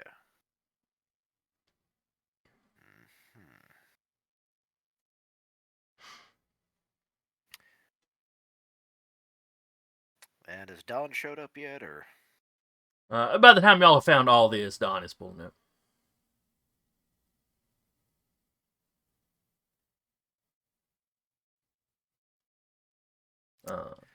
He's got his badge and his belt with his gun, with his gun and stuff, but he is not in full deputy uniform. Oh, sorry to bother you on your day off, Don. Yeah. Yeah. It's not y'all's fault. Yeah. Whatever the sheriff might say. So what have we found so far? Well, we found footprints. I found a woman's footprint going to the front door, and she found a larger footprint that came into the back. But right now, that's all we've notified. We haven't gone in yet because we were kind of waiting on you. Yeah, that's probably good. And he fishes out some keys. I think this is the front door key.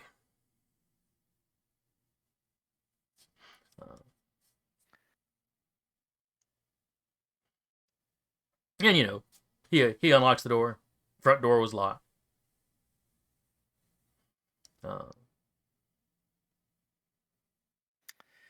And I'm gonna do a sweep the house kind of thing. Yep. Don tells you, if you find anything weird, don't touch it. Without gloves. Treat it like a crime scene kind of thing.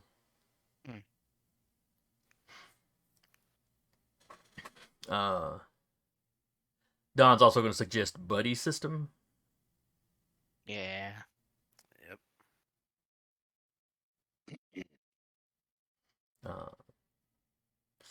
So who's checking what rooms first?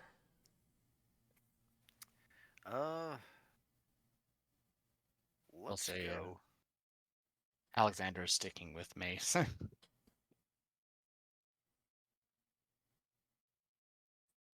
Let's go to the kitchen first. I'll say Okay. it's me and Don. I'll just go room by room. Yeah, That's true. fine. Y'all could go as Save one for big group. splitting up. It's not a huge house, so it's just easy enough Yeah. to everyone stay together.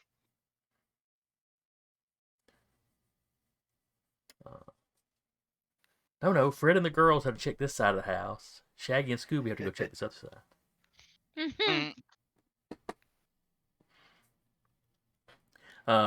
So in the kitchen, muddy footprints in the kitchen floor.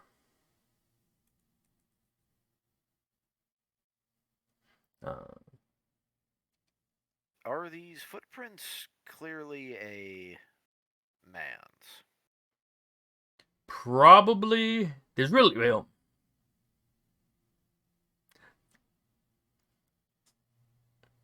it's not like a stamped, full footprint. But there's enough of it. Yeah, this is probably a man's print. It's bigger than the ones you saw out by the front door.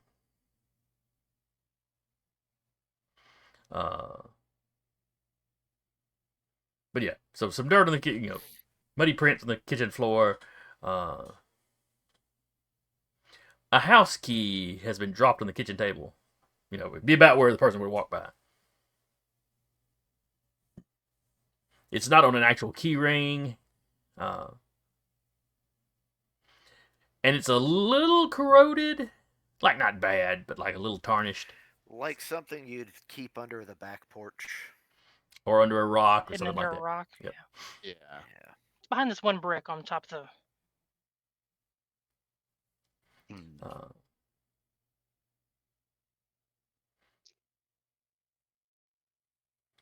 But nothing else in the kitchen seems to be disturbed. And of course, where y'all stepped in the living room, y'all are familiar with that living room. There's the smears, Yeah. Smear all over the wall. Where you sort of cleaned up the letters, but didn't quite get it all off. Yeah. Nothing These were seems to not be. smeared the last time they were here, though. Oh, that's right. Don would spot them and be like, "What? What happened here?" Maybe the house got real humid. Does it look like someone tried cleaning the wall off? That's exactly what it looks like. Like you can kind of see the streaks where somebody was using a rag probably. And with that, I just kind of look around. Where would someone keep cleaning supplies? At least where did we find some? Actually, in the kitchen there was a bottle of Formula 409 sitting on the counter.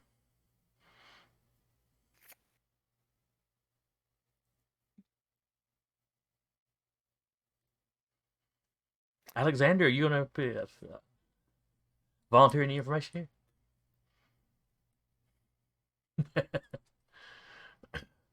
Alexander's like, I don't know nothing about this. I was in Detroit. I didn't do it. It was that old lady. It was the one-armed man. I mean, that's actually true. He did absolutely nothing.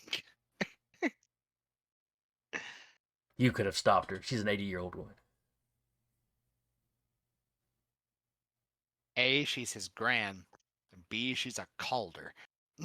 Okay, maybe you could have stopped her. She's an 80-year-old woman. He just healed her arthritis. She would have Also, beat the yeah. shit out of him.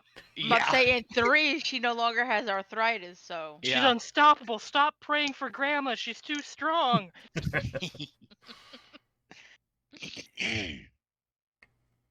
But other than that, nothing looks disturbed in the living room area. Well, move on to the other rooms, I guess. Mm-hmm. Let's keep searching.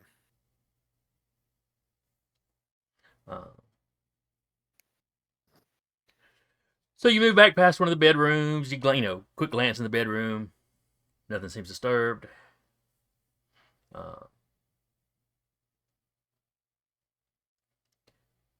And then you hear something coming from behind one door.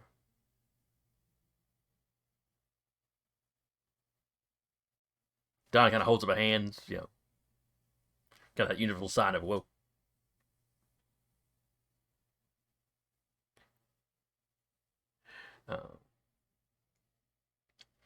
And he slides his gun out, clicks the safety off.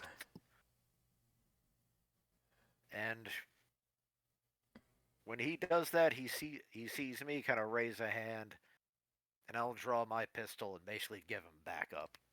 He'll give you a nod. He motions for everybody, all the rest of you step behind the people with guns. Xander just stays behind Mace. Mace is probably like third, like behind the two people with guns, like right behind him. Like, yeah, well, I'm gonna step in front of the shots, but the hallway you're in, Don and Cyrus can kind of stand shoulder to shoulder. And then Don calls out, this is Deputy Knotts with the Sheriff's Department. If there's somebody in there, you need to call out now. You hear a little bit more movement, but nobody says anything.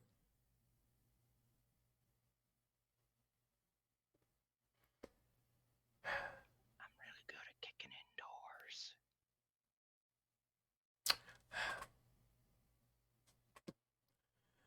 Cyrus, he motions for you to get on one side of the door, and then he gets on the other side of the door. And then Macy gives you the nod. Oh, hell yeah. It's the best day of her life. She kicks the door.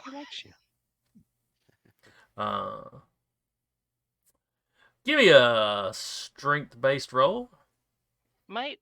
What's the Might, sorry. difficulty? Against the door? Against the door, let's go with a 4. It's an interior door. You know what? That's fair. No, they That's were fair. built back in the day. Oh, well, that's Solid also fair. AF. Yeah, because I'm thinking about my hallway closet door, which is like an original door for this house. Yeah, it's just a 1.5 inch piece of wood. Pine. What is it? It's mahogany. So yeah, we will stick with difficult. me check something. Oh, it's only on might defense.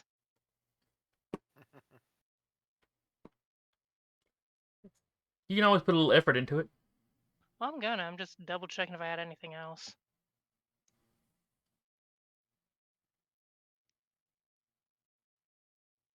Nope, not really. Yeah.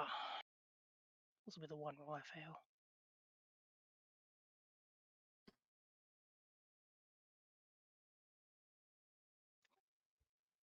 I'm preferring not to fail. All right.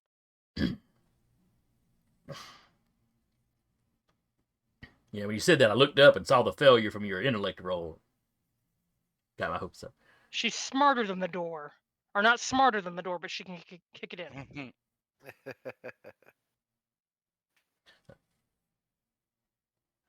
But so yeah, door, flies open. Broke a little bit of the door frame where the knob was in. Slams open. You immediately see that it's the laundry room. Why do they need this heavy of a door for the laundry room? She's like back against the wall, out of the line of fire for the two folks with the guns. You see a man standing in the laundry room. He turns around and looks at you. There's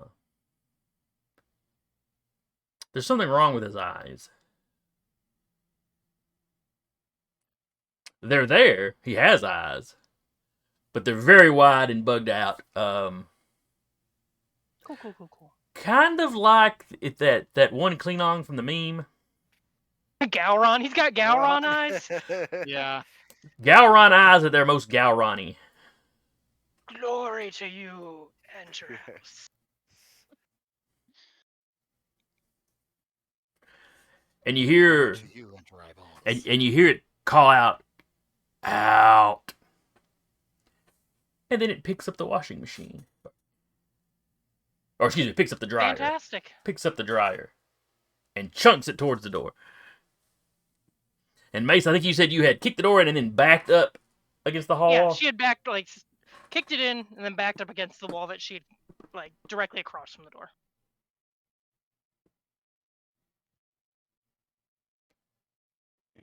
All right, so a dryer comes flying at you then, Mace.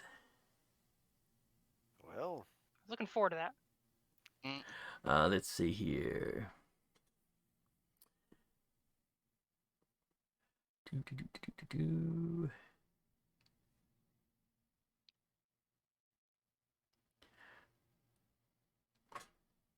So you need to give me a speed defense roll. Oh, speed? That's...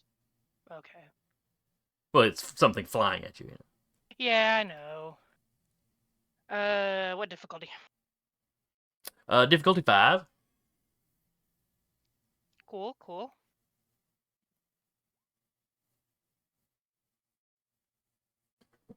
Ooh, very nice.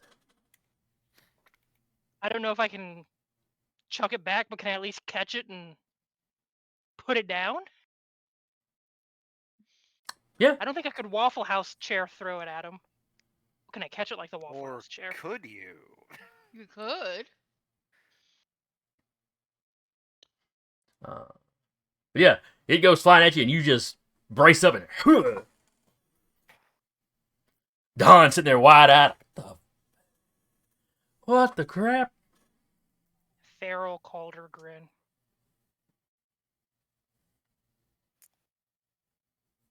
Mighty impressive, Mace.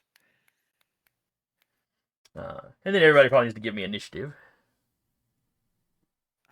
Of course. which is a speed roll.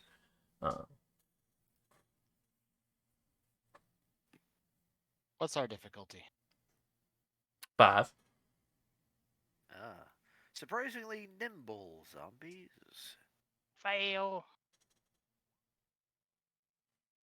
Success. You rolled a 20 on it. And an 18. They did good. I'm sorry, guys. Look, All you just right. you just caught a dryer. Well, no, I mean, you got your good rolls on an initiative. Yeah. It happens. Yeah.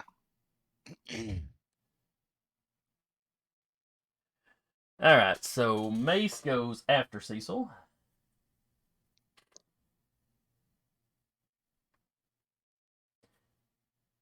Catriona goes before Cecil. Alexander goes before Cecil. Iris. All right, everybody goes before Cecil except Marigold. Don't forget the I mean, police Magnolia. officer. Oh yes. Hold on.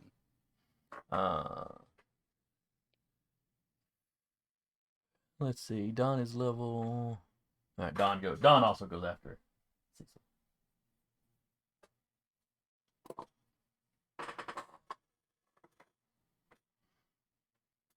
Cecil.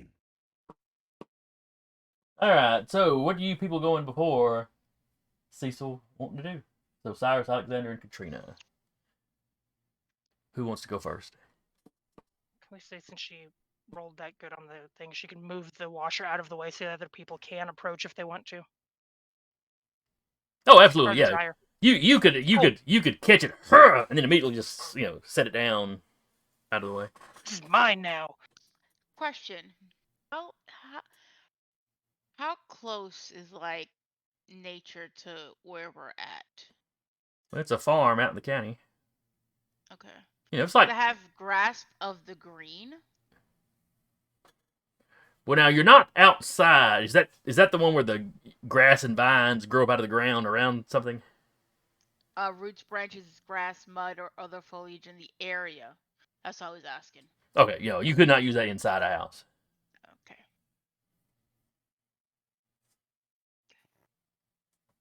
I mean, maybe if you were in a room where like a tree branch was pressed up against a window or something, we could fudge it. But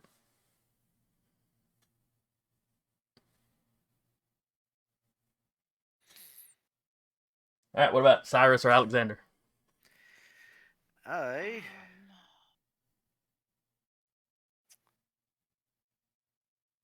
I'm going to trace the threads. what's okay? So besides it just throwing the dryer at us, it's how big is this room? Because it's just a small kind of laundry room, I believe. Correct? Yeah, it's not a large room. You got room for the washer and dryer and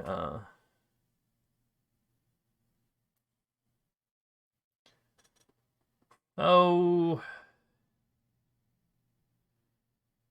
maybe it's like a 10 by 10 room. Yeah, let's say 10 by 13. Okay. It's a little bit rectangular rather than square.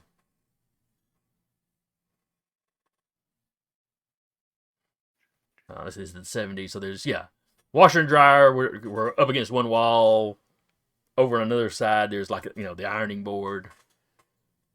Yeah. One of those that's built into the wall where you open the little door and lower it down.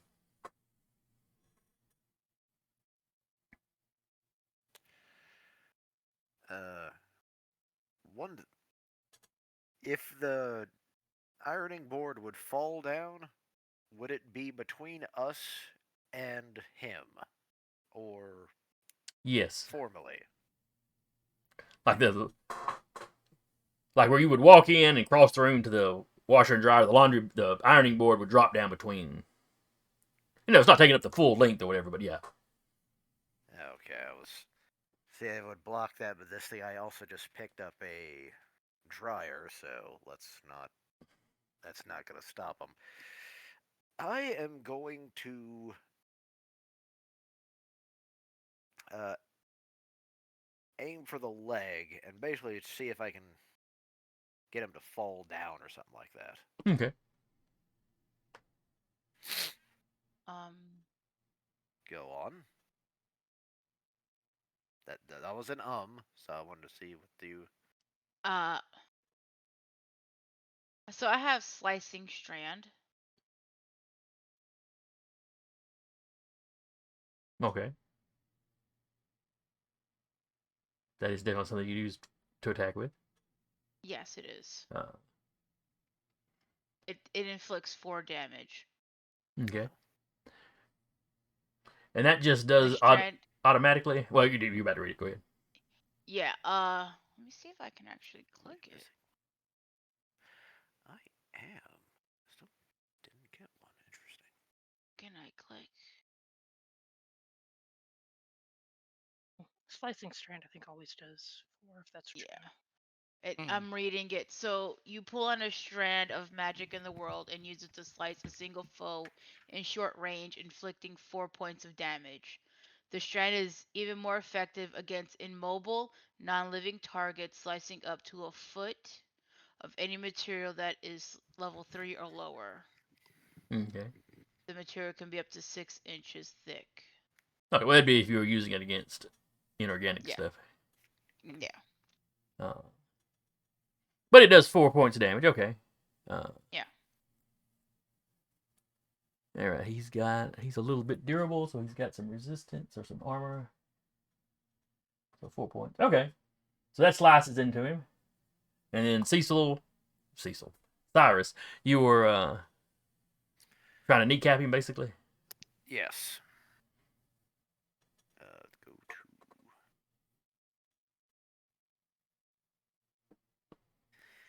And I'm not. I also, out of the 4 abilities you get at basically the next level per se, Tier. tier, I forgot to add. I basically did 3 instead of the 4, so I get to pick my next one. So I'll have to work on that in the future. All right. Well, let's worry about the shooting right now. Yeah, because I was thinking, don't I have something? I was like, oh wait, I didn't pick that. So You were debating something.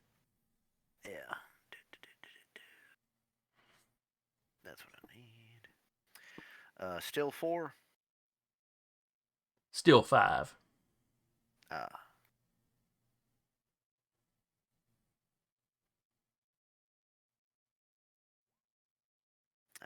That is a hit. All right. And your pistol does 4 points of damage. Okay, so you got essentially like a heavy pistol. All right. Yeah.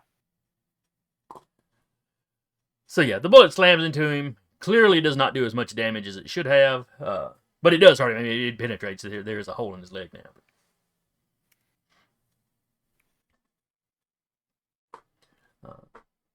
And he staggers back a little bit under the onslaught.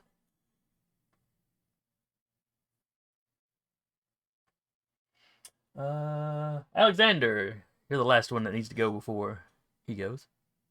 Yeah, I'm gonna use trace the threads and see what I can find out about him. Okay.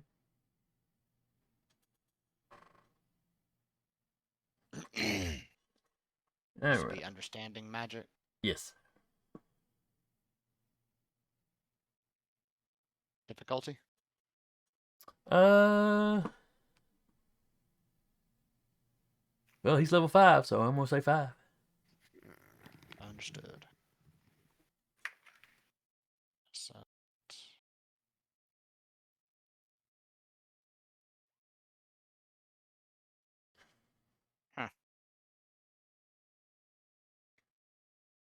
Well, there's definitely something weird about this guy. That's for sure. But yeah. you're not locking on to anything specific. Not getting any useful information out of it. Then it is Cecil's go. All right, so Catriona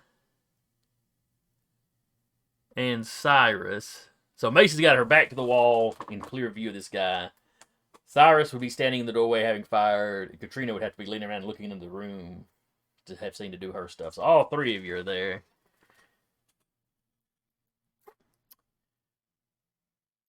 And it's Catriona. It's Catriona and Cyrus that would be within easiest strike of him.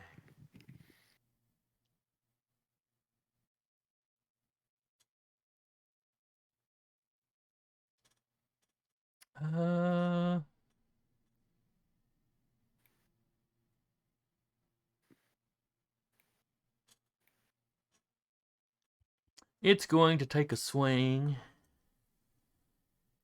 at even Patrick or Cyrus, odd Catriona.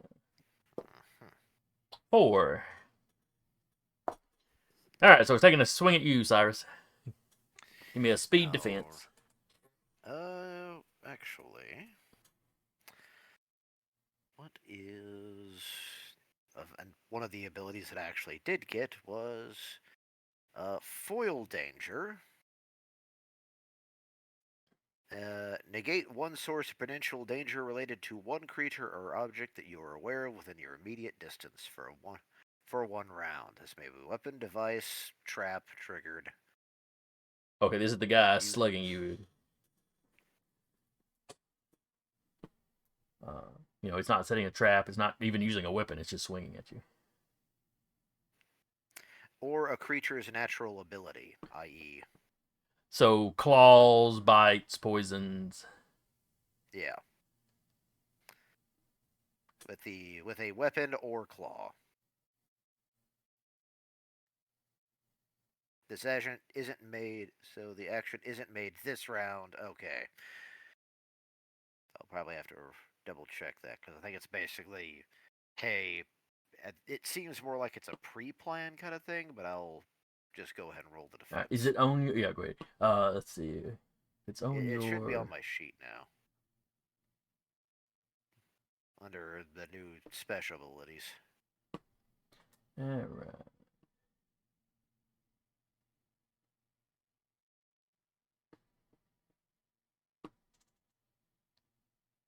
All right.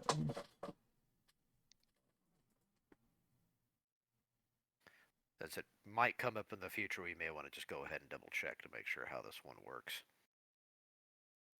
Okay, you can also try to foil a foe's mundane action.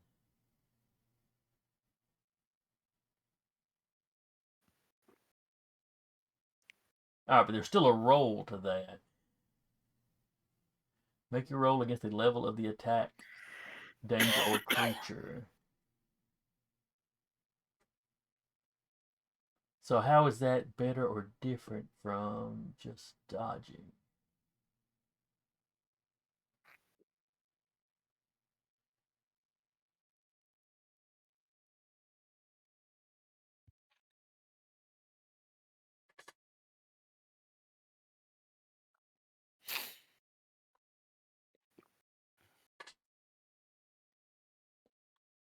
All right, so it looks like you'll be making an intellect save instead. Uh,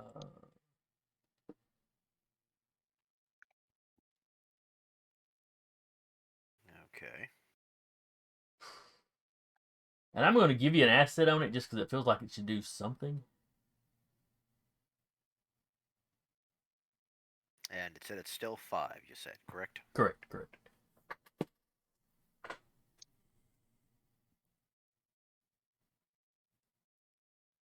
What was the cost? I think that was a cost of 2, I believe. Yes, it was.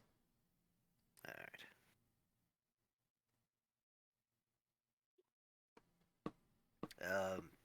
Woo! Natural 20. All right, so it steps forward at you. It rears back to take a swing. Just for style points and considering I got that +4, when it comes for the swing, I essentially move, grab, since I was talking about earlier, grab the ironing board and basically like bop him with it.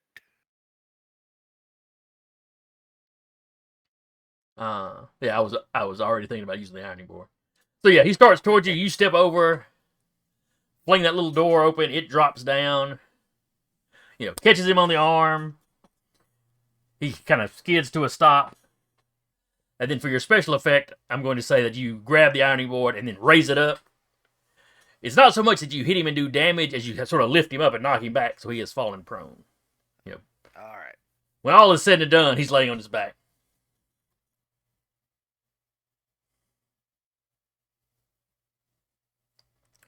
Weirdly, Ace. you hear almost like a static electricity sound, or almost like electrical static when he gets close to you. Oh. That's not good. Yeah, it's fine. It's fine. I'm sure it's fine. Mace, you're up. He is on the ground. Do I get any kind of bonus for that? I'll give you an asset if you're just going to run up and stomp him or something. As I say, Mace, curb stomp him. Yes, she will activate Curb Stomp. Just double checking if Iron Fist or whatnot works with other stuff. Yeah, I think it's just your attacks. I don't think it has to be specifically a punch. Well, then actually, Let's see, Iron Fist. Such as a punch or a kick. okay. I got it mixed up. I'm gonna do lick. So if I do hit him, Iron Fist I'll do one less. What was the damage again? I'm sorry. The damage or the difficulty? I'm sorry, the 5, difficulty. 5, 5.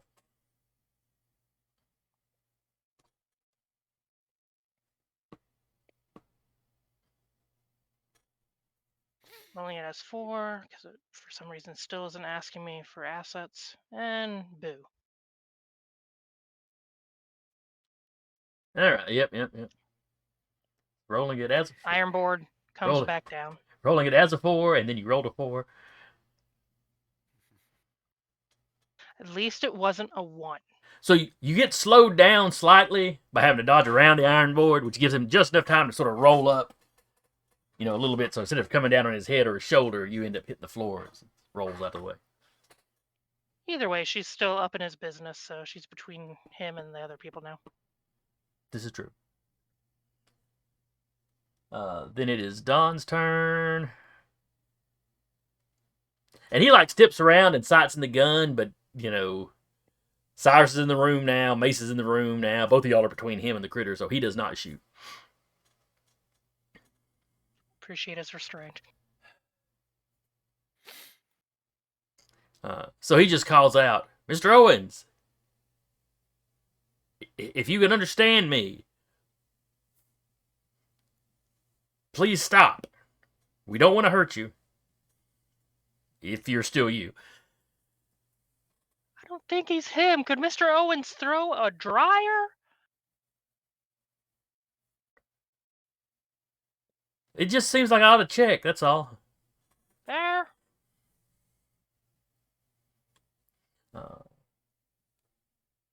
Then we are back up to the top.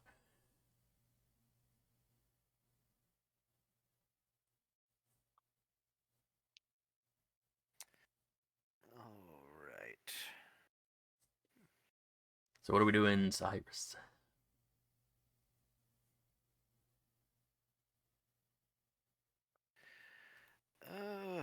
Because he's still currently prone on the ground. Yes. He just kind of rolled over to avoid Mace's stomp. And he's in the process of getting back up, but it'll be his turn when he does that. But before he gets up, Zombieland, double tap. Seems fair. And as I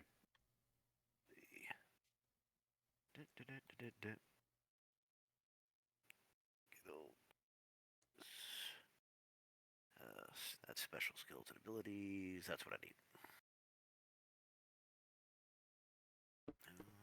Still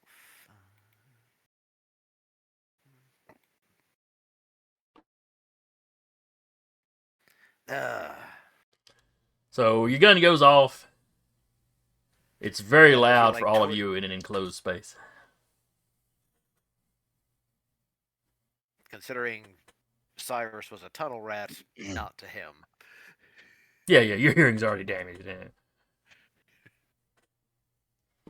It's like the one time that tinnitus actually benefits me. But I still miss. Yeah. Unfortunate. He's Catriona. starting to become he's starting to become well. Our friends wouldn't know this, but Willie's flip-flop flew. The second he goes prone, he can't be hit. Yep, the werewolves beat him once, and then they surrounded him and couldn't touch him while he was on the ground. Yeah. Same thing. Slicing strand for 4 points. All right.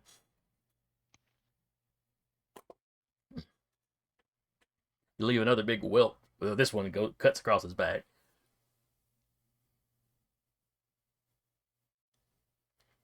He is, by the way, essentially wearing boxers. Beating up an old man in his underwear. Fantastic. Uh,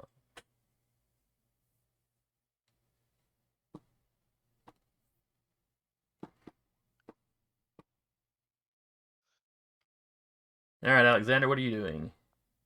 Oh, same thing. Same thing as before. Yep. I got a 20 this time.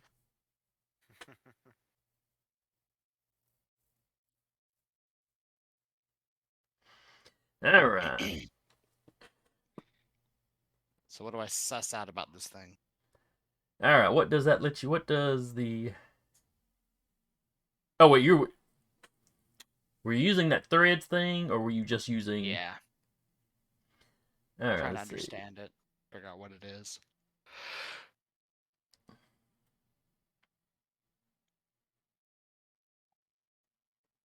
All right. Let me look at that ability one more time.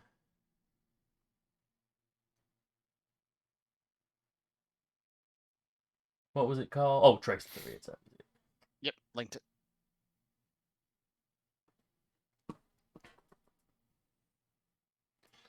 All right. You are trained in all tasks involved hunting, following, interacting with, and understanding.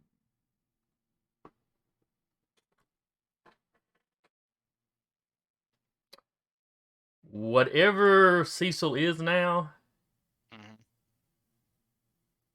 he's not dead. Okay. He don't feel quite right though. But he ain't dead. So do I get any additional info since I rolled a nat 20 That's fair. for my major effect? So he's not dead. Mm-hmm.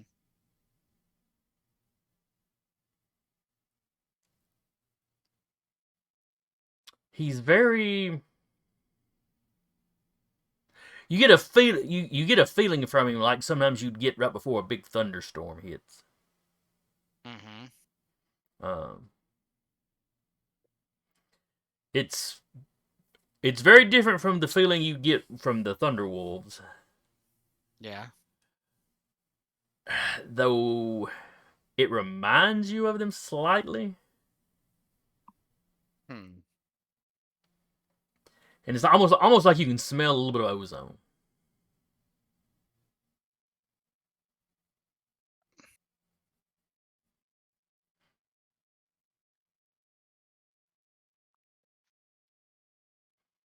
He seems very energetic. Ah. But he doesn't feel dark. Not specifically. Which doesn't necessarily mean he's not dangerous. Yeah. I mean, he threw a C also dryer threw. today. Mm-hmm. Mm. And that's a 1970s dryer too. That's fair. That's fair. No, but I'm sure Andre the Giant could have thrown a 70s dryer without too much trouble. Yeah, sure. Andre I the mean- Giant. I mean, sure, Cecil's like 5'4", 5'5", something like that, Hmm. and Yeah, so that not would in be my- bad shape for a man his age. But So that'd be Yeah, my you're the turn. size of a Buick. Okay, try anything else? that's what you get. That's pretty much what you get. I couldn't try anything else. That'd be my turn. Yeah, that'd be your System that action. up. Yeah. Understood. Okay. Cyrus is I'll free action say, well, he's alive. He's not dead.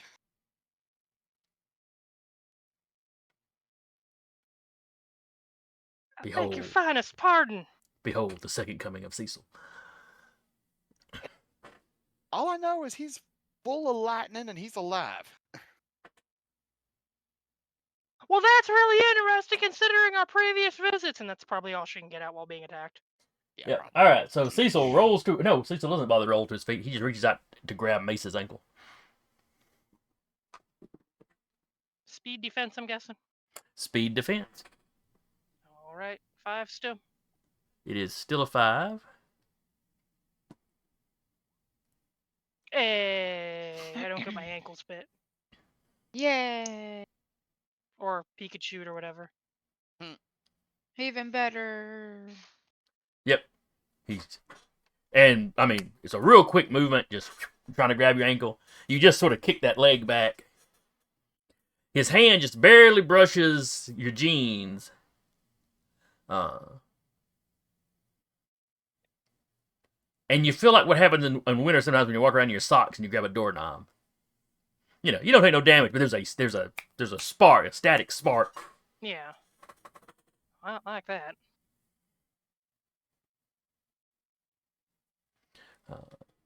Since it is her turn next, she will try to, when he grabbed her, because he's still on the ground, correct? Yes, he's still on the ground. Well, if you're in there somewhere, see, so I'm sincerely sorry, and she tries to basically kick him in the jaw. Okay.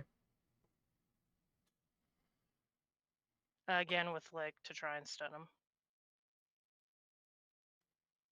Yeah, that's fair. Hey. All right, So, so how 3 much? damage instead of 4, and he is hindered on his actions until the next round, or when she goes again. Hindered.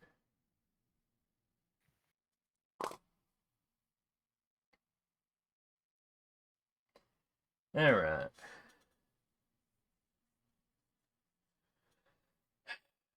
Dawn, once again, can't really cram more people into that room and have anybody able to move. He's like, don't worry, Gon, we got this, bro. He's going to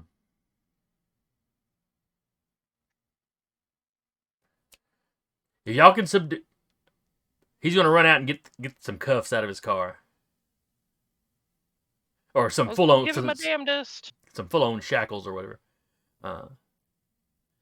You know, so he's like, yeah, try to subdue him if you can.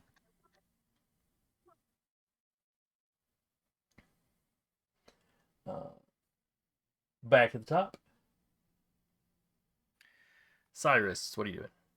All right, since he said subdue if possible, Cyrus puts his gun away.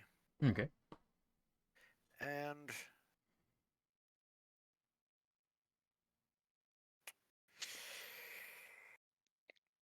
all right, there is the washing machine, there is the dryer. The dryer's in the hallway. Yeah, dryer's in the hallway. Yeah. Oh, wait. Now you can see where the dryer was plugged in. The cover of the outlet has been pulled open. There's just bare wires in it.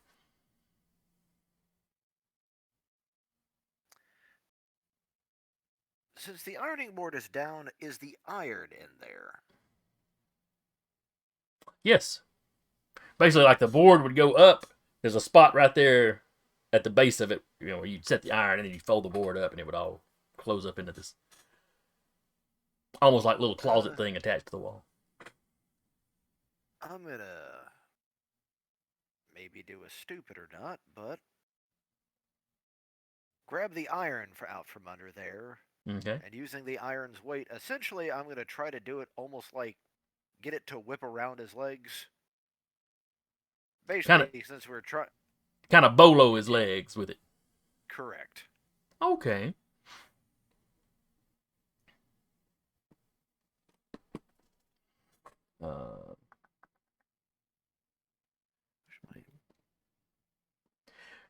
Now he is hindered at the moment, so basically be rolling against difficulty 4. Okay.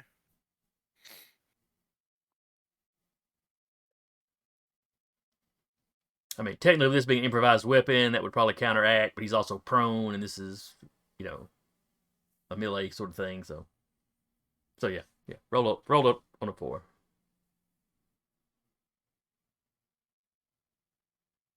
And I'm gonna use an effort on that. Okay.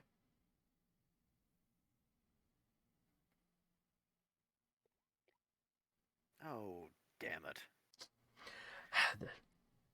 It's a good plan, but him flailing around on the floor and the weight of that thing, I'm actually gonna spend that 1 XP to re-roll that. Okay, go ahead.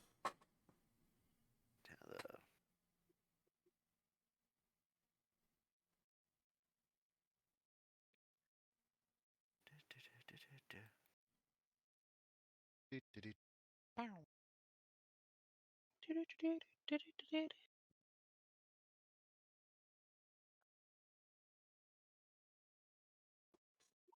There we go. Success. So yeah, you managed to get the cord around both legs. They're kicking, and you think you may have seen a slight, small arc of electricity between his feet as he was kicking, and his feet passed close to each other. Luckily, you're hanging on to the cord of the iron, which was insulated. Which insulated, yeah. But you've got his feet tangled up now, so he's not gonna be able to get up. That'll be basically another asset y'all have when acting against him.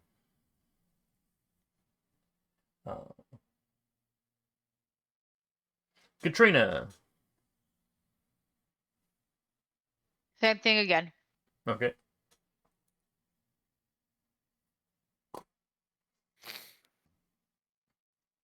So you do some more damage to him, and you can tell these attacks are not doing massive amount of damage to him. He's clearly durable. But you're hurting him. Every time you hit him with it, you are hurting him. He cries out these pitiful little moans of pain every time you hit him with him.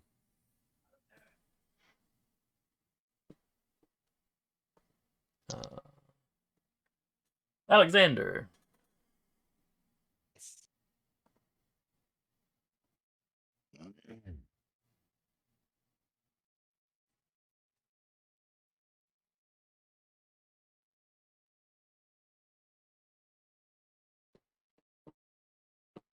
I'm honestly not sure what he'd do.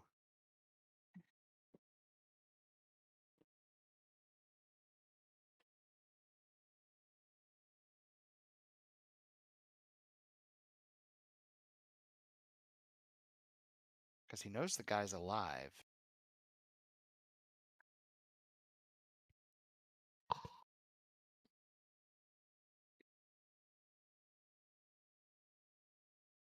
Well, the Ice Stealer was alive. That didn't really make you hesitate for him. Mm-hmm.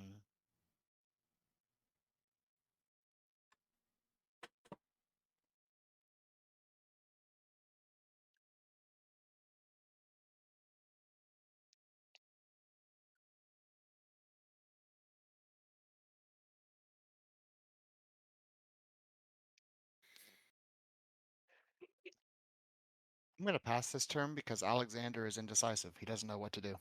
Okay. Then it is Cecil's turn.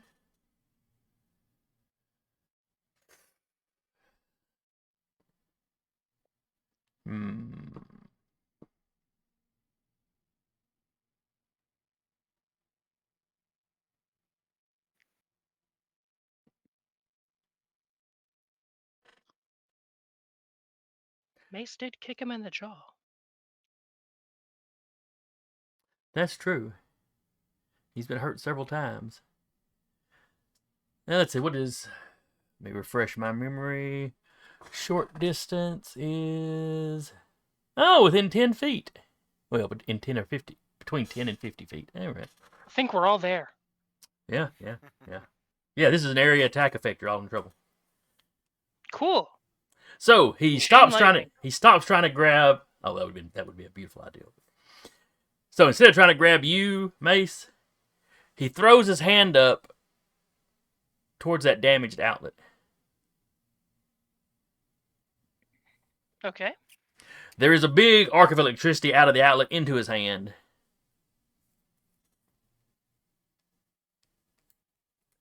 And you see the bullet wound in his leg and some of the slices Catriona had put on him seal up. Not all of them. He's still got some damage on him.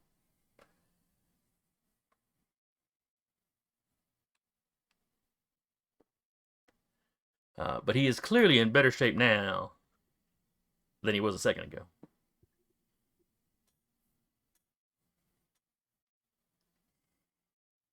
Fun. And then it's your go. What would I need to roll for her to get hands on him and drag his scrawny ass out into the hallway and further? Let me see. I don't think there are any special grappling rules, but let me check. I think you can get like maybe a specialization, but I don't think there. I didn't recall rules, but I'll look too. Grappling. There are 4 instances of the word.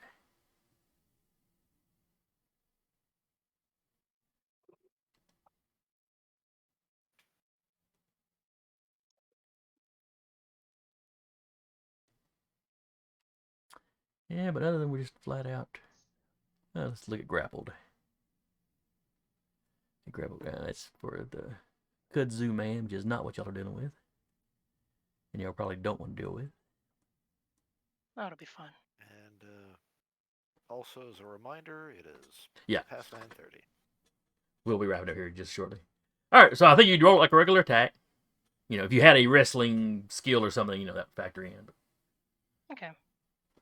And he's boloed and hindered still, so I get 2. Is he hindered near the end of assets. your turn or the beginning of your turn? Good question. Let me check. Pummeling melee attack inflicts 1 less point of damage than normal, but dazes your target for 1 round. Doesn't say. During which time all tasks performed are hindered. I'm fine with saying it ends at the beginning of her turn, because that way, if she needs to refresh it, she'd have to refresh it. Yeah, I think that's how it works anyway, because your action triggered it, so when your next action comes up would be when it ended. Seems fair. But you do have against. Oh, go ahead. You do have the advantage of him being boloed though, so he's effectively a 4 now instead of a 5. Since the asset thing doesn't seem to want to work on your sheet. Yeah, I don't know why. All right, so you're just putting your hands on him. Yep, she is grabbing him by the ankle. Well, whatever, like limbs are closer or shoulders, probably either wrists or ankles for a good grasp. Okay. And then just trying to drag him. Gotta get him away from the electricity.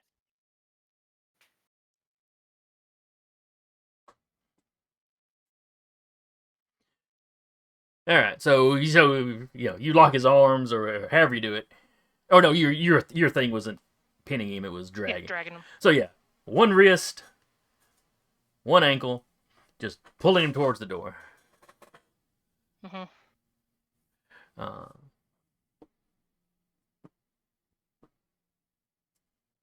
I'm assuming everybody else around the door is back up as you drag him into the hallway. Yeah, she'll drag him however far she can get him.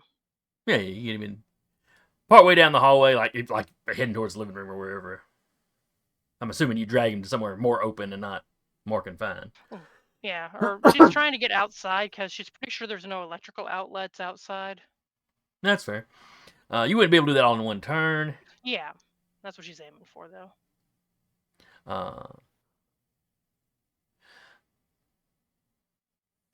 So unless somebody wants to attack him while Mace is dragging him. Kicking him as they go along. One of the things that I want to know, was there a coat rack or coat closet? Essentially, I'm looking for like a rubber raincoat, something we could probably cover him in to keep. There was there was a door in the hallway that was a smaller door than like the bedrooms and the laundry room had been. That's probably some sort of closet. I will wish to check that. All right, so as Mace is dragging him out, and Mace basically is going to take you a couple of turns to drag him out. When that second turn comes up, you take 2 points of electrical damage. Cool. Hair does a little bit of the Miyazaki lift. And Patrick, you throw open the door. Sure enough, there's let's see, would be a poncho, a rubberized raincoat anyway. I will grab that and throw it over him while basically when Mace is dragging it, but essentially try to hopefully help insulate Mace from him. Okay. She's got bare hands on him. Yeah. She's fine. She's beefy. So yeah. So you probably take another 2 points as you drag him out onto the porch. Does it bypass armor? I would say so because it's your bare hands. If you have some kind of supernatural Okay. ability that gives you armor, is one thing, but like nothing you're wearing is going to help you because you're holding him barehanded. Let me just double check, but I will keep that in mind. Okay. And once you get him out on the porch, Cyrus is there with his rubber raincoat to throw him. Don is running up with the shackles, admittedly metal shackles.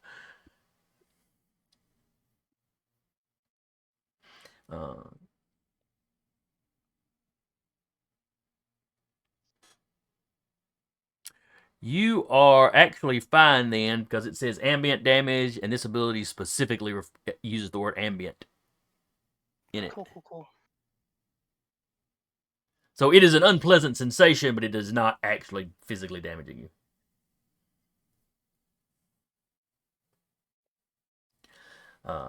And between the legs being tied up and the grapple you've got on him and the raincoat and all that, y'all get him shackled and kind of secured. I don't know if metal handcuffs are going to be the best idea, but maybe when you take them off, get some big dishwashing gloves. And probably get some rubber hoses or something, because at least something insulated, ideally. If Mace has been getting shocked a lot, she's going to just display by doing the finger static at the officer at Dawn. So he's like running on electricity or something? I'm worried that whatever that doc was working on Wait. We've had lightning wolves. Is he going to be like a lightning werewolf? When's the next full moon? I don't... hope not. Unless he's gotten bitten on his ass cheeks, I don't think he's got bitten by a lightning wolf. And I would imagine you'd need to get bitten by a lightning wolf to turn into a lightning werewolf. Theoretically. The look on Don's face is not like the tone of your voice. Things have been weird. Lightning werewolf is not any weirder than what he's been dealing with. I'm not disagreeing with you. I'm just saying he doesn't have a wolf bite. Well, that's fair. So we'll wrap here with y'all managing to get him into the car. Should we put him in the car? A big metal conductive car? Rubber wheels, though. Don's like, put him in the trunk. I don't want anybody in town to see him. He busted out of a... Okay, sure. Well, he shackled him, though. So it's kind of arms behind his back, shackled to his... Yeah. At any point, does he appear to, be cognizant? He's looking around. He's making noises, but he's not really talking. You thought he said the word out when you first kicked the door in, but maybe it was just a or something. That'll be something for next week to deal with. As Mace will suggest before we leave that we should probably look for his wife.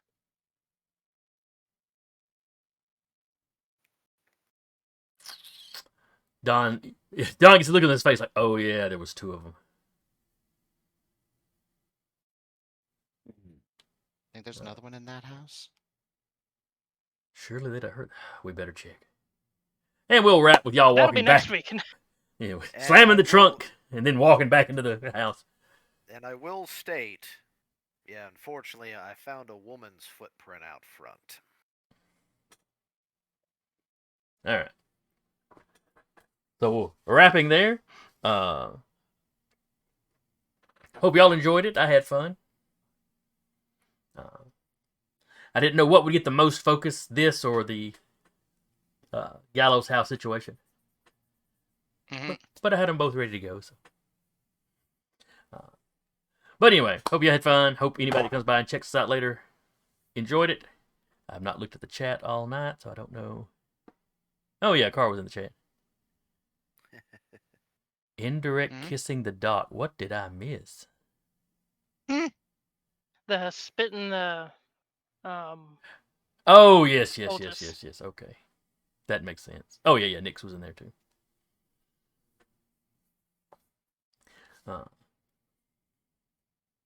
Indirectly kissing the dot. That was not a phrase I was expecting to come up tonight. I'll be honest. Yeah. Maybe that's why he's mad at Alexander all the time. It's only indirect kissing. The enemies to lovers arc we needed. Mm-mm. Anyway, yeah. So anyway, I hope anybody that comes by, hope you enjoyed it. Hope you'll check us out next week. Again, I was your storyteller for the evening, Jason, and with me was Rappy as Catriona, Sarah as Mace, Eric as Alexander, and Patrick as Cyrus.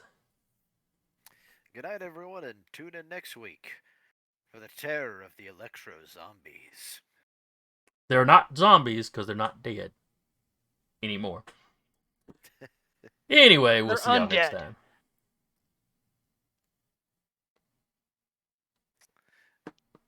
Good night.